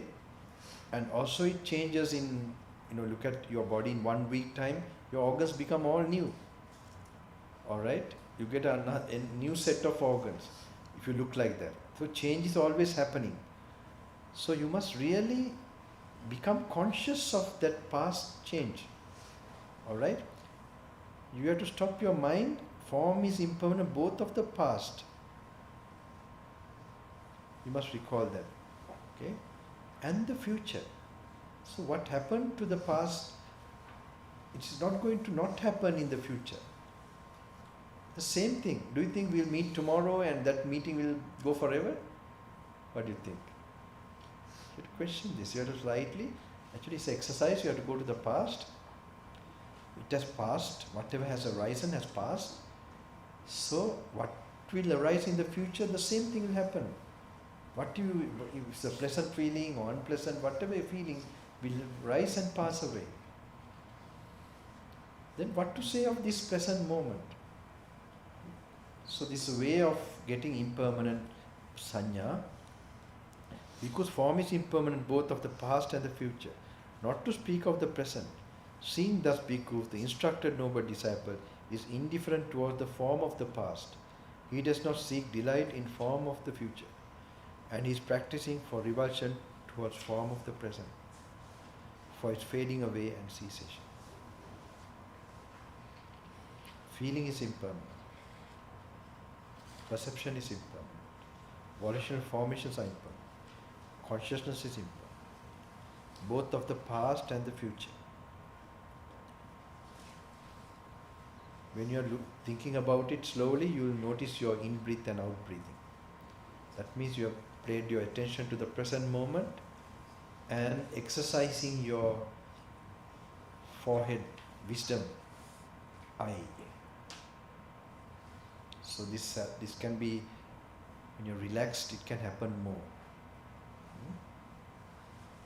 Not to speak of the present. So when you think even now this have to finish, it will work in your, if it's something delightful what you're experiencing, you will not feel attached.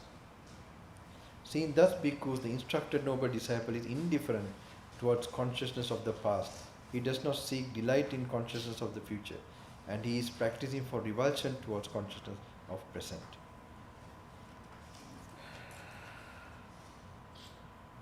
So this other one also good. Bhikkhus, form is suffering, both of the past and the future, not to speak of the present.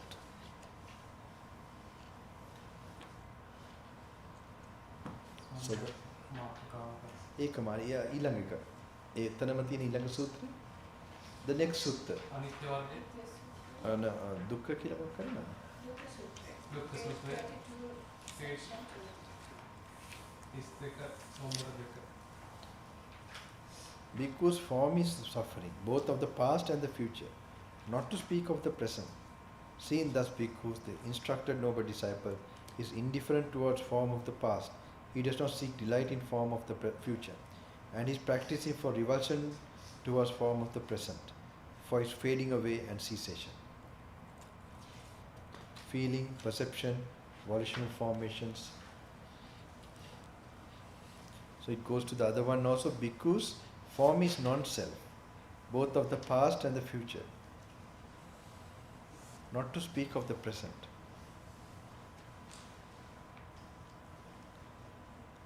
Thus bhikkhus, the instructed noble disciple, is indifferent towards the form of the past. You know, there are people who had sadness. I knew some known people to me. I didn't tell them the Dhamma too much. They were too much involved with like gods and things like that. So they knew me. They were like actually like my godmother, actually, one of them. So she lost one of her sisters. And I knew it was really sad for her. And දන්නවද නෑනේ? කවුද? කවුද? ඔව් අනේ ඒක තමයි. So she so she came when I started these programs. She came one after the other, and the first program I never forget. I knew already she had this pain and sadness in her, and I waited for the time anyway. What can I do? I didn't force her to practice this or that. When she came to the program, after the first 5 days, she herself came and told me, the sadness I had about my sister, now only it really, because you begin to, the delusion is taken away that this is my body. All your problems will get solved if really, and the past, that it was me who experienced that. It's a big shift in your awareness, and a big shift in your, all that chunk of load of suffering will disappear. This is real healing. You can't heal otherwise.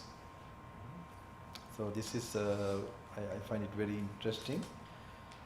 Bhikkhu's form is non-self, both of the past and the future, not to speak of the present.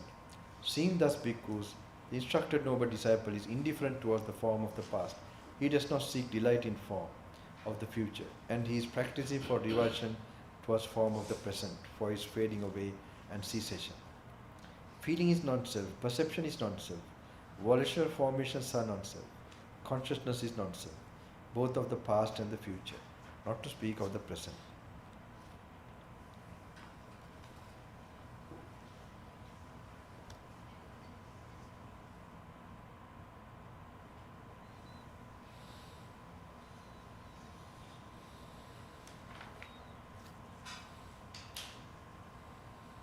Okay, this is a very good one. 33, page number 33. Impermanent with a cause. මොකක්ද හේතු කියලා නේද? ප්‍රථම හේතු සූත්‍රය. ප්‍රථම හේතු කිව්වම ඒකේ මහණෙනි රූපය සංඥා අනිත්‍ය රූපය සංඥා විපදීමට යමක් හේතු වෙනවා. අන්න හරි ඔය ටික. පිටුව 33 නම්බර 7. මේක හරි important ඔන්න we are coming to the Buddha's thinking. මේ හිතන විදිය අපි අල්ල ගන්න. For this is the one, this is a type of thinking we have to practice in your walking meditation and contemplation to get that universal impermanence. You know, to get that actually ඒ ප්‍රඥාව වෙන්න නම් ඒ මේ විදියට හිතන්න ඕනේ. ඒ කියන ප්‍රඥාව. To see nibbana, to experience nibbana, this kind of thinking you have to get used to. Okay. Because form is impermanent. The cause and condition for the rising of form is also impermanent. As form has originated from what is impermanent, how could it be permanent? So we know what is the cause of form. One is food, one is karma. Feeling is impermanent. Both of perception is impermanent. Volitional formations are impermanent. Consciousness is impermanent. The cause and condition for the rising of consciousness also impermanent. As consciousness has originated from what is impermanent, how could it be permanent? So consciousness needs this body. Okay, in that only we have feeling, perception and so on.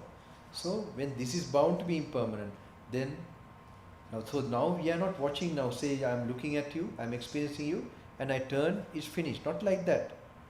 You already have this wisdom that is, you make yourself realize to. Okay? That these things that come from causes will definitely finish. Okay? So then you already have no desire for what you're experiencing. You have no desire for, if you get a real wisdom, real intuition experience, you will not desire for anything what you have experienced already, and you will not have desire for any expectation of experiencing anything in the future. In the 3 times you are free from desires. This is the type of wisdom that we are trying to get, you know.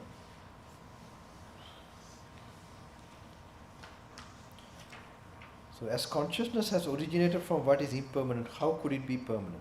Seeing thus because he understands there's no more for this state of being.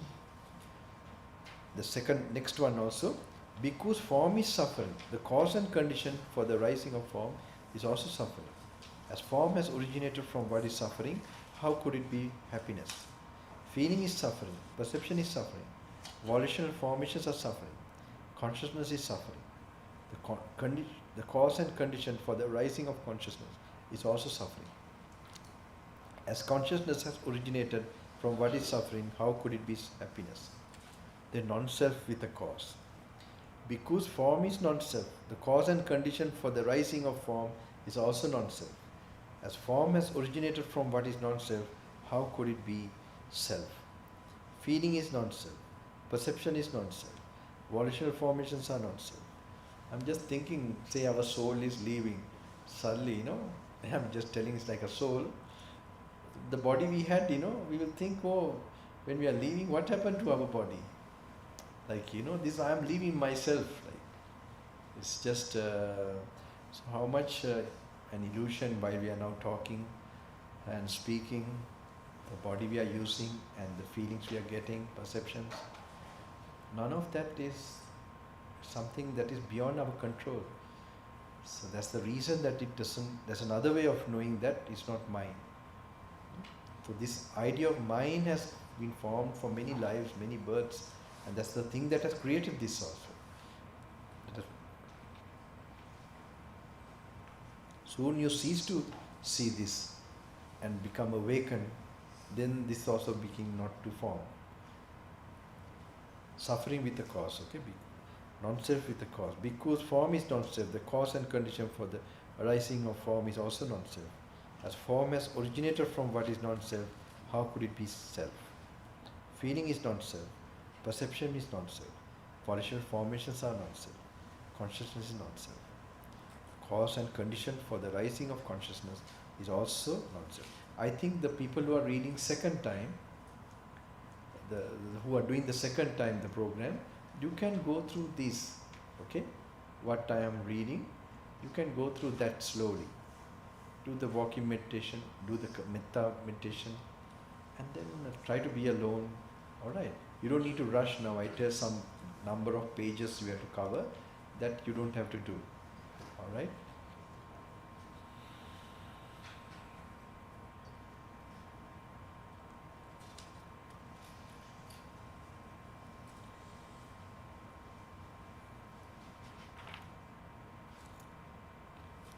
Page number 35.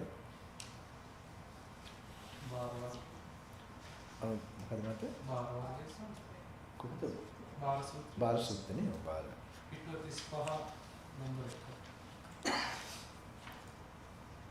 Because I will teach you the burden, the carry of the burden, the taking up of the burden, and the laying down of the burden. Listen to that. And what bhikkhu is the burden? It should be said, the five aggregates subject to clinging. What five? The form aggregate subject to clinging, the feeling aggregate subject to clinging, the perception aggregate subject to clinging, the volitional formations aggregate subject to clinging, the consciousness aggregate subject to clinging. This is called the burden. And what bhikkhus is the carry of the burden? It should be said, the person, this venerable one, of such a name and clan, this is called the carry of the burden. And what bhikkhus is the taking up of the burden.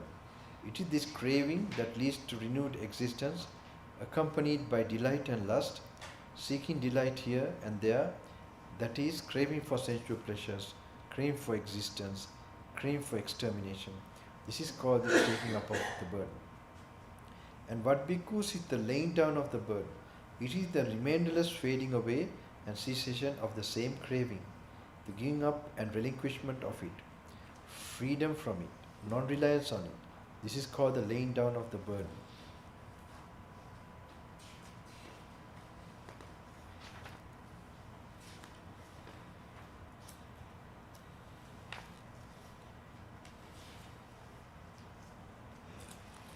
Page number 39.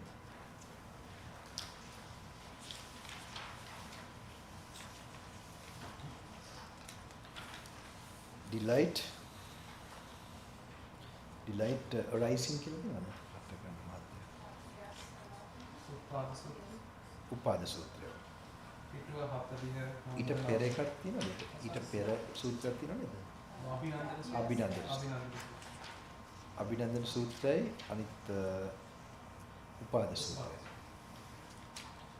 Delight, because one who seeks delight in the form seeks delight in suffering. One who seeks delight in suffering, I say, is not freed from suffering. One who seeks delight in feeling, in perception, in volitional formations, in consciousness, seeks delight in suffering. So when you are eating the food, when you enjoy, you will remember these words. In case this will work, because when anything you enjoy, you know the Buddha's words is not to make you frightened or exaggerated. They have very big sense, because you allow a certain pleasure and you enjoy, you will have to suffer so much because of that. So in consciousness seeks delight in suffering. One who seeks delight in suffering, I say, is not freed from suffering. One who does not seek delight in form, feeling, perception, consciousness, does not seek delight in suffering. One who does not seek delight in suffering, I say, is freed from suffering. This is also very nice. The next one, the rising at Savatthi Because the rising, continuation, production and manifestation of form is the rising of suffering, the continuation of disease, the manifestation of aging and death, the rising of feeling, of perception, of volitional formations, of consciousness is the rising of suffering, the continuation of disease, the manifestation of aging and death. Now to this I look at it like this, for example. For example, because the rising, continuation and production. You think of the empty space, for example, or think of Nibbana. Like you are looking for Nibbana, how, if it will not happen, okay? Because if you go to Nibbana, there's no rising of body, feeling, perceptions. You think of a mother's womb, for example, the empty, first initially. When the body gets formed, it's the body that is arising, okay? So that's continuation, production and manifestation of form is the rising of suffering. So in the body only you will get what? Sickness and all that. Okay? And the feelings, perceptions and so on. So in the body, then continuation of disease, the manifestation of aging and death. So where do you see aging and death happening? The name is given to what? The body decaying. Alright? If you don't have a body, will you have aging? Will you have death? So what we do is we get detached with wisdom that's not my body, then you will not die. There's immortality there and then. I will tell it in Sinhalese also because මේක තේරුණාද දන්නේ නැහැ නේ. හරි important point එකක්. මේක බලන විදිය, කල්පනා කරන විදිය. අභිනන්දන සූත්‍රයේ මහණේ ඒක හරි. උපාද සූත්‍රයේ මහණෙනි රූපේ යම් ඉපදීමක් පැවැත්මක් හට ගැනීමක් පහළවීමක් වෙයිද එය දුකේ ඉපදීමයි රෝගවල පැවැත්මයි ජරා මරණය පහළවීමයි වේදනා සංඥා සංකාර විඥාන යම් ඉපදීමක් වෙයිද එය රෝගවල පැවැත්මයි ජරා මරණය පහළවීමයි වේදනා සංඥා සංකාර විඥාන යම් ඉපදීමක් වෙයිද එය රෝගවල පැවැත්මයි. එතකොට මේක දකින්න ඕනේ අපි හිතමු හිස් අවකාශය කියමුකෝ. හරි නිර්වාණයේ ඉඳන් කියමුකෝ. ඒකෙන් අපේ ඇඟක් හරි අම්මගේ කුසේ කියමුකෝ. අම්මගේ කුසේ ඉඳන් මුල් අවස්ථාව ඇඟ මේ මොනවාද කලලයක් හරි එමෙ ඇදිලා එනකොට ඒ රූපය. ඉතින් මේක පහළ වෙනවා කියන්නේ මොකද ලෙඩ රෝග. එතකොට ඒකටනේ හෙම්බිරිසාව වැදෙනවා කියන්නේ බබාට හරි ඇතුලේ ඉන්නකොට හරි මොන හරි අසනීපයක් මේ ඇඟක් නේ ඇඟකටනේ. ඒක පේන්න ඕනේ හිතේ වේදනා සංඥා. එතකොට මේ නාකි වෙනවා කියන්නේ මොකක්ද ඒ රූපේට. මේක නැත්තම් කොහොමද? ඒක අපි නිකන් හිතන්න ඕනේ. අපිට කිසිම ලෙඩක් රෝගයක් බේත් තරම් ලෙඩ නැති කරන එක නෙමෙයි. ලෙඩ හැදෙන දේ අයින් කරලා දාන එක. ඒකට මේක ටිකක් Tamanට මේ ජීවිතේ බැඳීගෙන යන කෙනෙකුට මේක ටිකක් හරි පුහුණු වුණොත් ලේසි වෙනවා දුක අඩු වෙනවා. කවදාකවත් යකඩ කූරු වලින් හදලා නැහැ මේ ළමයි දෙමව්පියෝ ඥාති. ඒ කියන්නේ ඒව නකඩ කූරුත් කැඩිලා බිඳිලා යනවා. මේවා හරිම කාලේ මට ඒ වගේ සංඥා ඇති වුණා ඇත්ත කියන්න ඕනේ මම යන වෙන අන්තිම ඩිසිෂන් එක ගන්නකොට. ඒවා මේවත් එක්ක ඇති වෙච්ච ඉන්සයිට්ස්. එතකොට දකින්න මේ වේගෙන් නැති වෙලා යනවා තාත්තාම සංඥා වෙනවා. එතකොට නැති වෙන ASCII මොකද්ද කරන්න පුළුවන්? මේ එක ශරීරයේ මේ වර්තමාන මොහොතේ මේ නැතිවීමත් එක්ක මේ ඉතින් දැන් එක්කෙනෙක් ගියා තාත්තා ගියා. හැබැයි මම පෙන්වන්නේ අතරලා ගිහිල්ලා අතරින්න ආදර්ශයෙන් පෙන්වනවා. ඒක ඒගොල්ලන්ගේ කැඩෙන්නේ නැති යම් ප්‍රමාණයක්. ඉතින් ඕවා ගැඹුරු ප්‍රඥාව. මේකෙන් නතු කරන්නේ ගැඹුරු ප්‍රඥාව. මේක මම එකයි කිව්වේ මෙහෙම නිකන් අතපතක ගා පොඩ්ඩක් කල්පනා කරන් ගියොත් එක පදයක් එක තැනකින් Tamanට අමුතු ලෝකේ කවදාවත් දැකපු නැති දෙයක් දකින්න ඉඩ තියෙනවා. මේක නිකන් වචනනේ මේවා ආයි හෙට අනිද්දා තව අවුරුදු කීපයකින් මාසයකින් බලනකොට තවත් වෙන විදිහට පේනවා. මේක ජීවමාන මේ බුදුවරයෙක්ගේ ජීවමාන ප්‍රඥාව මේ උන්වහන්සේ සිවුරු වලින් එහෙම ඇඟ දකින්නව නෙමෙයි මෙතන ධර්මකය තියෙනවා පිළිගන්න. මේකේ පොඩි මොලාවල් එමෙ ඇත්තට සංඥා වුණොත් තමයි ලොකු සද්දාවක් එනවා. උන්වහන්සේ ඇත්තටම ජීවමාන වෙන මොහොතක් මේ මෙතන මේ ඉන්න ගම. ඒක එහෙම කල්පනා කරන්න එපා කොහොම හරි මේව බල යන්න. එතකොට දෙයක්. So මහණෙනි රූපේ යම් ඉපදීමක් වේද හට ගැනීමක් පහළ වීමක් වේද එය දුකේ ඉපදීමයි. Okay ඒක so එතකොට කෙනෙක් so because the rising continuation production and manifestation of form is the rising of suffering. So you must think in this in terms of empty space or from a mother's womb. It's empty. So when a body gets formed in the mother's womb and it continues, then only it's a birth of suffering there. Only a flesh piece of form can get sickness. Alright? So you have to contemplate like that. When he said bhikkhu, the rising, continuation, production and manifestation of form is the rising of suffering, the continuation of disease, the manifestation of aging and death. The rising of feeling, of perception, of volition, of consciousness is the rising of suffering, the continuation of disease. So it's like Nibbana, you don't have these 5 skandhas, okay? Just to get a clearer idea, the way I would look at it, it's like I see like from Nibbana, you get a body, feeling, perception. It doesn't happen like that, okay? Just for so empty space or your mother's womb is initially nothing is there. So when it gets formed, then suffering is getting formed, disease is coming. Because the baby or whatever the body, only the body can get sick. So you have to think, if I don't have a body, feelings don't come. So the other way you must think, then there won't be any, that's Nibbana. There won't be any birth, suffering, all this sadness or whatever. Aging and dying.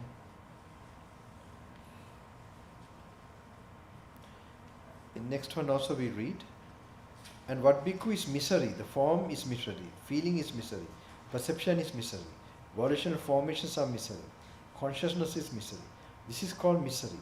And what bhikkhu is the root of misery? It is the craving that leads to renewed existence accompanied by delight and lust, seeking delight here and there, that is craving for sensual pleasures, craving for existence, craving for extermination. This is called the root of misery. Next one also we read, fragile. Bhikkhus, I will teach you the fragile and the unfragile. Listen to that. And what bhikkhus is the fragile and what is the unfragile? Form is the fragile. Its cessation, subsiding, passing away is the unfragile. Feeling is fragile. Perception is fragile. Volitional formations are fragile. Consciousness is fragile. Its cessation, subsiding, passing away is the unfragile. Next one also very nice. Not yours. Singaling kiyawani yanawada kattiya? Kiyawanawada? Because whatever is not yours, abandon it. When you have abandoned, meka kiyawana mada ina yanawa meda poddak. Me sutre. Come on now, මෙතනදී. අද කාලේ එදා කාලේ කියලා කල්පනා වෙලා තමයි ඉන්න යන්නේ.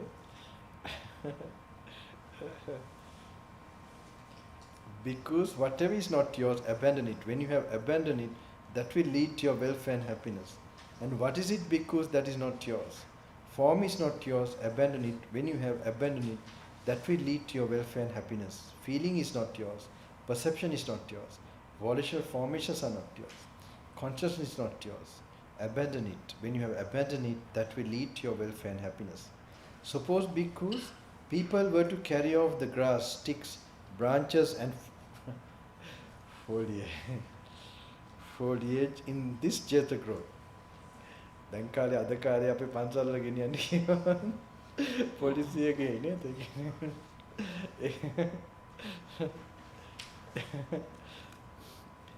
Jetha grove or to දැන් අත්තනගල්ලේ හදන එක ප්‍රශ්නේ තියෙන්නේ සිකියුරිටි මාත්‍යට ට්‍රස්ට් එකටයි. මට ගැටලුවක් නෑ.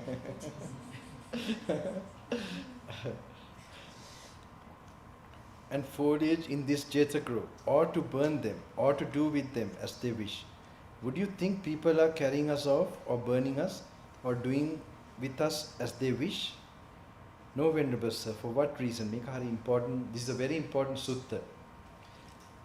When you train like this to see your body and your consciousness and like that in mentally, this will help you to face, for example, when you go to a doctor checkup or any other thing that is challenging, this kind of way you can see this body is not mine, these feelings are not mine, this consciousness, let them, whatever they are doing, let them look. So this, if you are trained already, And the moment of death also, if you're trained continuously, habit will work, okay, then this all will be less suffering, less effect of this sadness or difficulties of life. For Venerable Sir, for what reason? Because Venerable Sir, that is neither ourself nor what belongs to ourselves. So too, because form is not yours, feeling is not yours, perception is not yours, consciousness is not yours. Abandon it. When you have abandoned it, that will lead to your welfare and happiness. I get a little bit, feeling, I should not speak too much about it.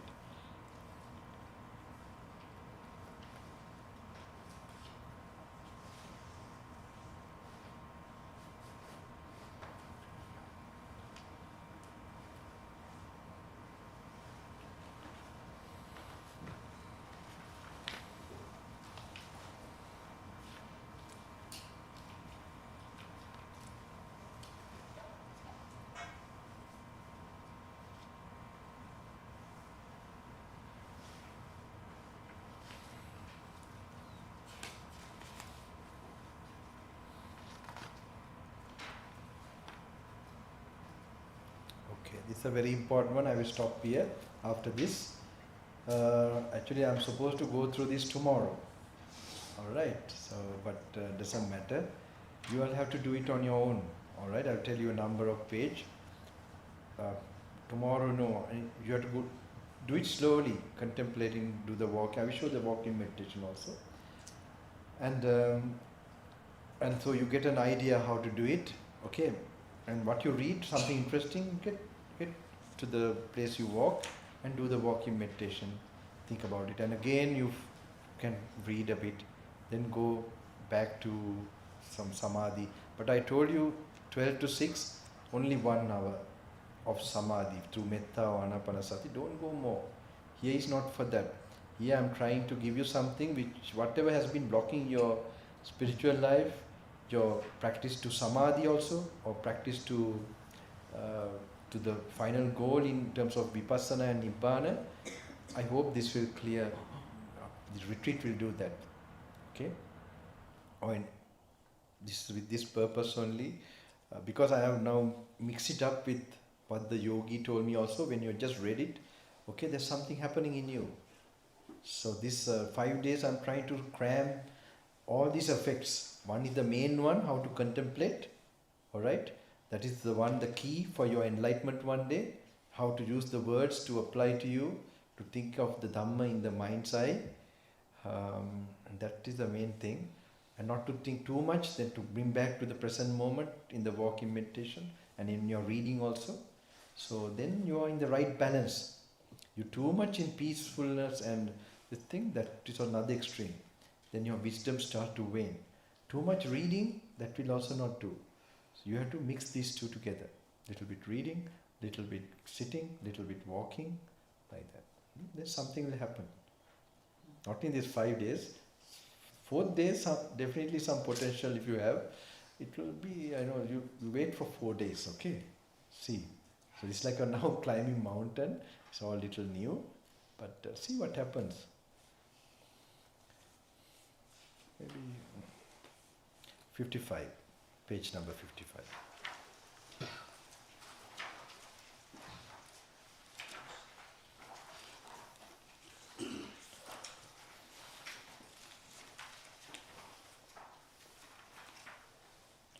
Because one who is engaged is unliberated, one who is disengaged is liberated. Consciousness bhikkhus while standing might stand engage with form. It's a bit like that, the other one, okay? But based upon form, established upon form, with a sprinkling of delight, it might come to growth, increase. Hamuna dekha. Oh, ne? It was the Bija Sutra, no? Oh. Upaya Sutra.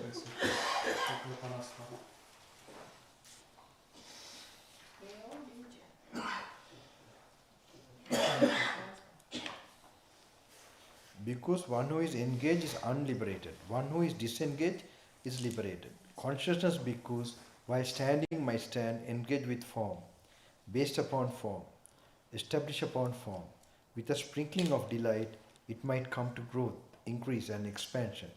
Our consciousness while standing might stand, engage with feeling, engage with perception. එක කෙටි කරලා තියෙන්නේ ඔය කොටම දාන්න engage with volitional formations, based upon volitional formations, establish upon volitional formations. With the sprinkling of delight, it might come to growth, increase and expansion. Because though someone might say, apart from form, apart from feeling, apart from perception, apart from volitional formations, I will make known the coming and going of consciousness, its passing away and rebirth, its growth, increase and expansion, that is impossible. Because if a bhikkhu has abandoned lust for the form element, with the abandoning of lust, the basis is cut off. There is no support for the establishing of consciousness. If he has abandoned lust for the feeling element, for the perception element, for the volitional formations element, for the consciousness element, with the abandoning of lust, the basis is cut off. There is no support for the establishment of consciousness. When that consciousness is unestablished, not coming to growth, non-generative, it is liberated. By being liberated, it is steady. By being steady, it is content. By being content, he is not agitated. Being unagitated, he personally attains Nibbana. He understands, destroyed his birth. This is told by Arahants actually. So whoever saw, realized like this, they became Arahant. No, it's the first one. Before that. Then we are going to the Bija Sutta.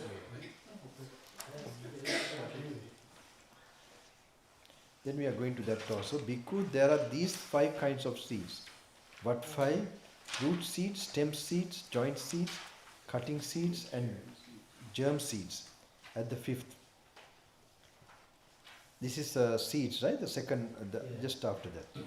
If these 5 kinds of seeds are unbroken, unspoiled, undamaged by wind and sun, fertile, securely planted, but there is no earth or water, would these 5 kinds of seeds come to growth, increase and expansion? No, Venerable Sir.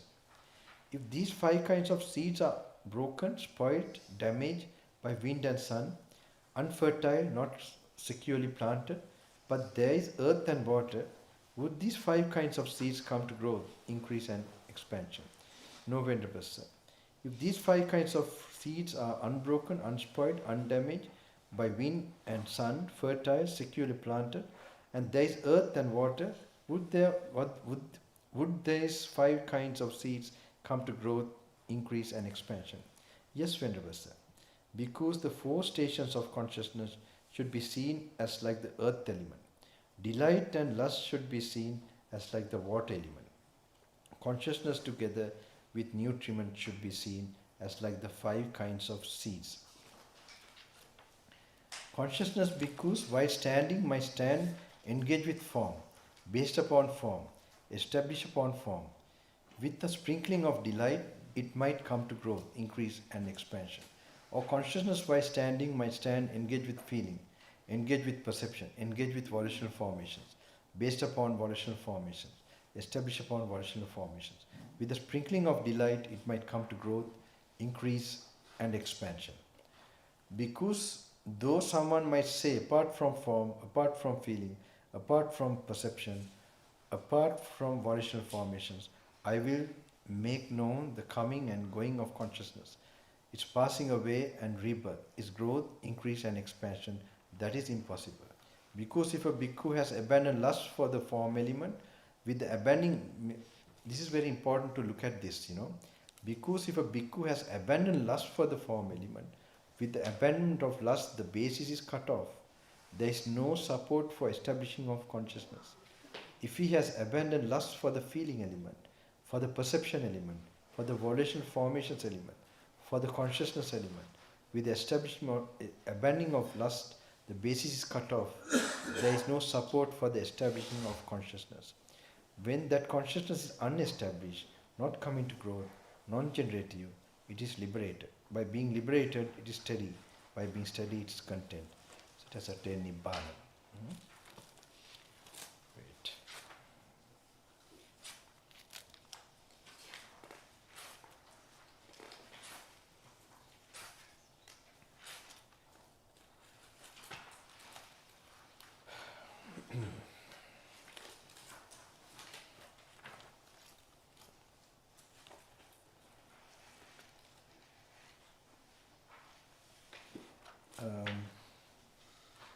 වෙනපුප්පක සූත්‍රය කියලා නෝ දෙකක්. ඔක පිටුවක සමනස. නෑ මම හොයනවා.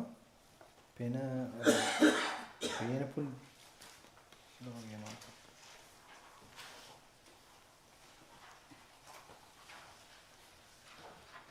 පේන පිටුක සූත්‍රය. ඔව්. පිටුක 115. නම්බර 3.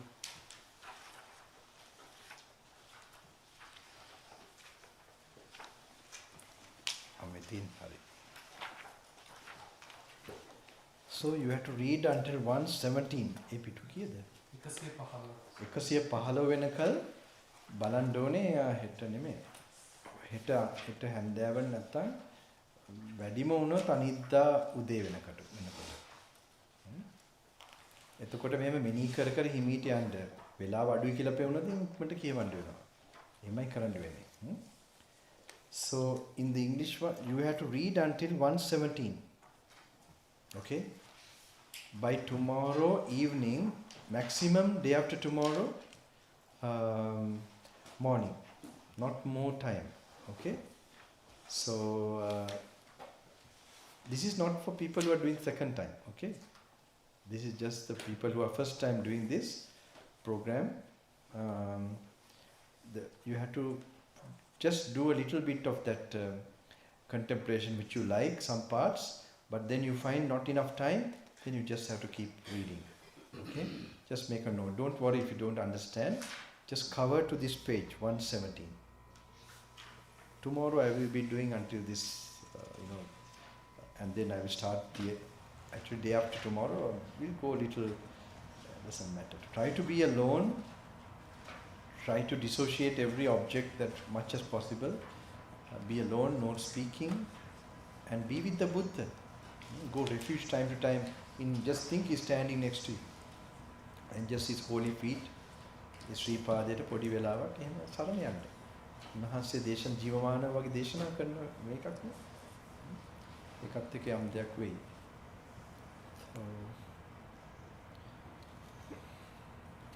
අර සිංහල එක බැලුවේ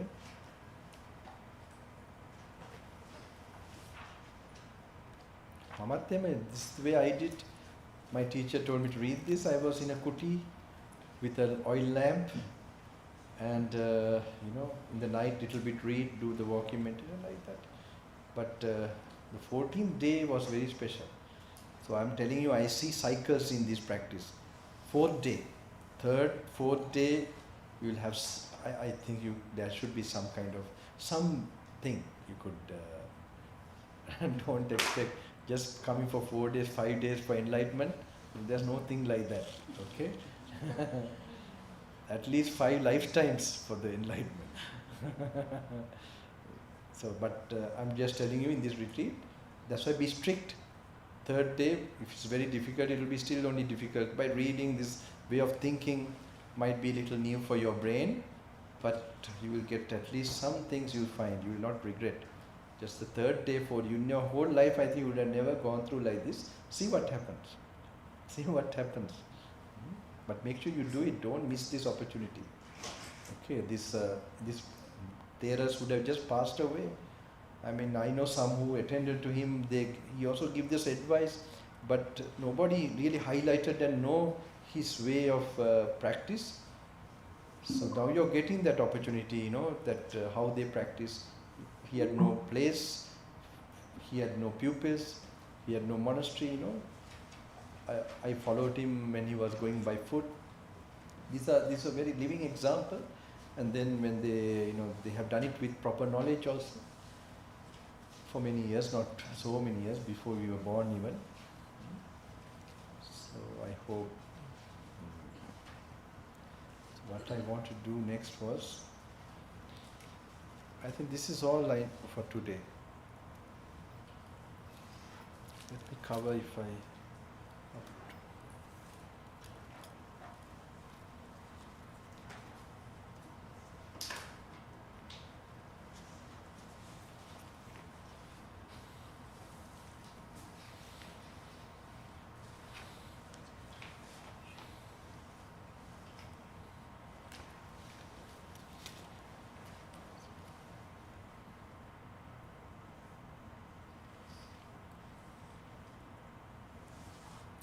How many of you could come today morning to the 3:30? Oh, a lot of you, no? So, almost everybody, okay. So you don't know how the metta compassion meditation is done, right? Sorry? Who were not here? Who were not here in the morning? Okay, that's 3:30. Okay, that's not few only, right? So if you come tomorrow, if you're fit and okay, it's another. The recording is there how to do the compassion meditation. I'm doing that in one of the recordings that are there, and then turning to anapanasati. So that's the morning. That time is only given for samadhi, no other time. Only 1 hour is given 6 to 12. Don't go more than that. You must master this reading and just do this. You know that brain must be with the Buddha's instruction going. I hope you try to do that. And end of the retreat, what I know, you should be getting that. So I see it's like thousands of gems are put. So you're bound to take something when you're going out of this retreat. Okay.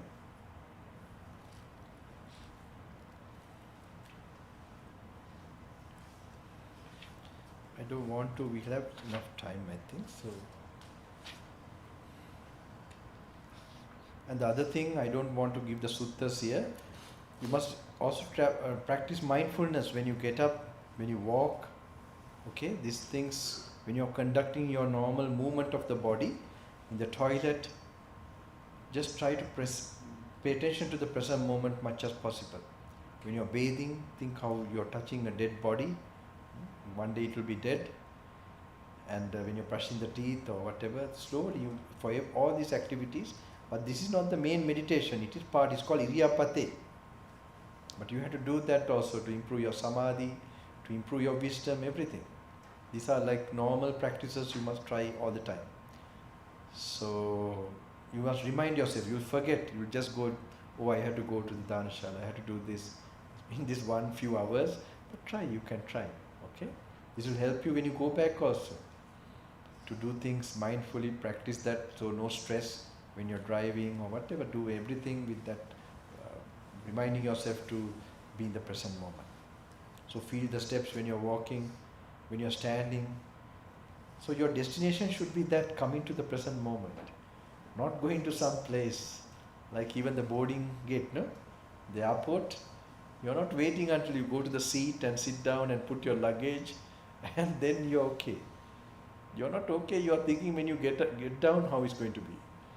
Like this, and when you go home, what you're going to do. You should make that moment your destination. You are experiencing peace in your mind, feeling the moment properly. That itself should be your place always. So this you can try. To try කරන්න පුළුවන්. හරිද මේක එකපාරට මෙනේව නෙමෙයි. අපේ ජීවිතය අපි එක ප්ලෑන් කරනවා, ආරෝමයක් කරනවා, මෙහෙම කරන්න ඕනේ. ඒ වගේ සිතත් එක්ක අර මේ වර්තමානයේ හිස් වෙච්ච හිත අත්දකින්න එකපාරටම ලේසි නෑ. අපි try කරන්න පුළුවන්. In the morning you can try, okay? And especially that time has a special effect. That's why I am especially doing that. It will, even if you don't have some blockages in your meditation and on your path, even in your tranquility or anything, some things could help you that morning time. Okay? කොමලා වගේ ආවද තොරුදේ? කොමලා ආවද? Recording එක ඇහුවද එතකොට? මම විතර ආවේ නෑ. මම දෙකමාරට නැගිටලා හැබැයි මගේ දන්නේ නැද්ද?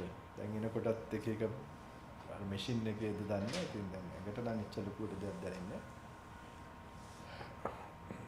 කොහමද මේක කරන්නේ? දැන් මම ආවේ නැතත් ප්‍රශ්නයක් නැහැ. මොකද තමයි ඔක තනියම කරන්න පුළුවන් ඊටු සෙක්ෂන් එක. ආම්ද්‍රෝ බලාපොරොත්තු වෙන්න එපා. ආන්ද්‍රේ හිට හැබැයි ඒත් මේක එහෙම අවශ්‍ය දෙයක් නෙමෙයි. You don't need me actually, you know, it's from the suttas. This is what you should get. You have the real teacher with you, but be alone. Don't think, in the silent zone only you get those intuitions. It's possible. Because it comes from a silence. I told you yesterday also, in silence God speaks. Same way in silence Buddha also speaks. Buddha means the truths can be revealed because sound is a thorn for the first dhyana, first samadhi.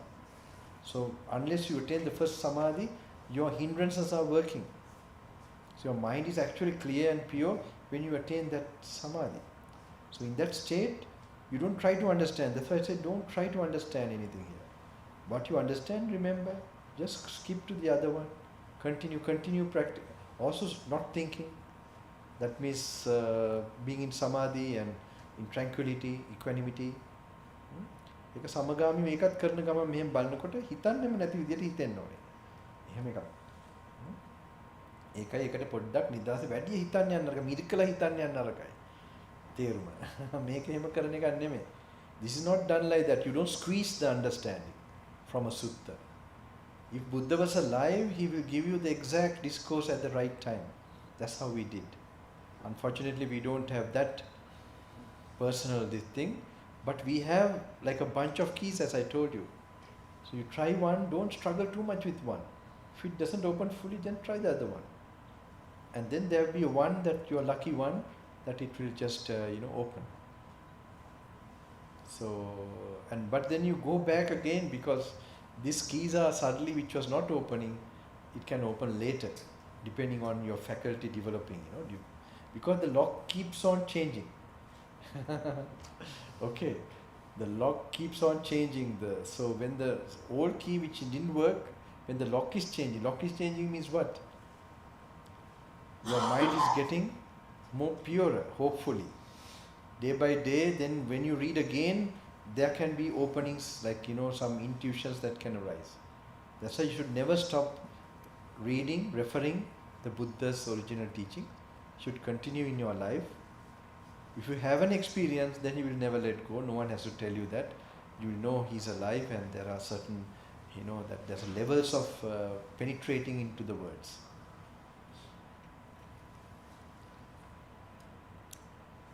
So I think I'll stop here, okay? I think it's enough. Let's see what, the walking meditation I will try to show, no?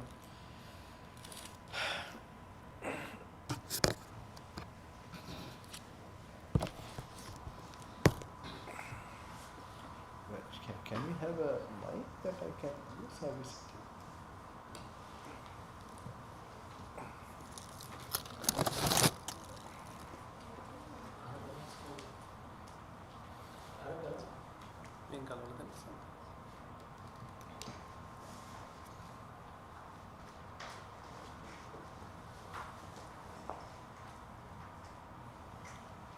So, where can I do? Shall I do it here? Or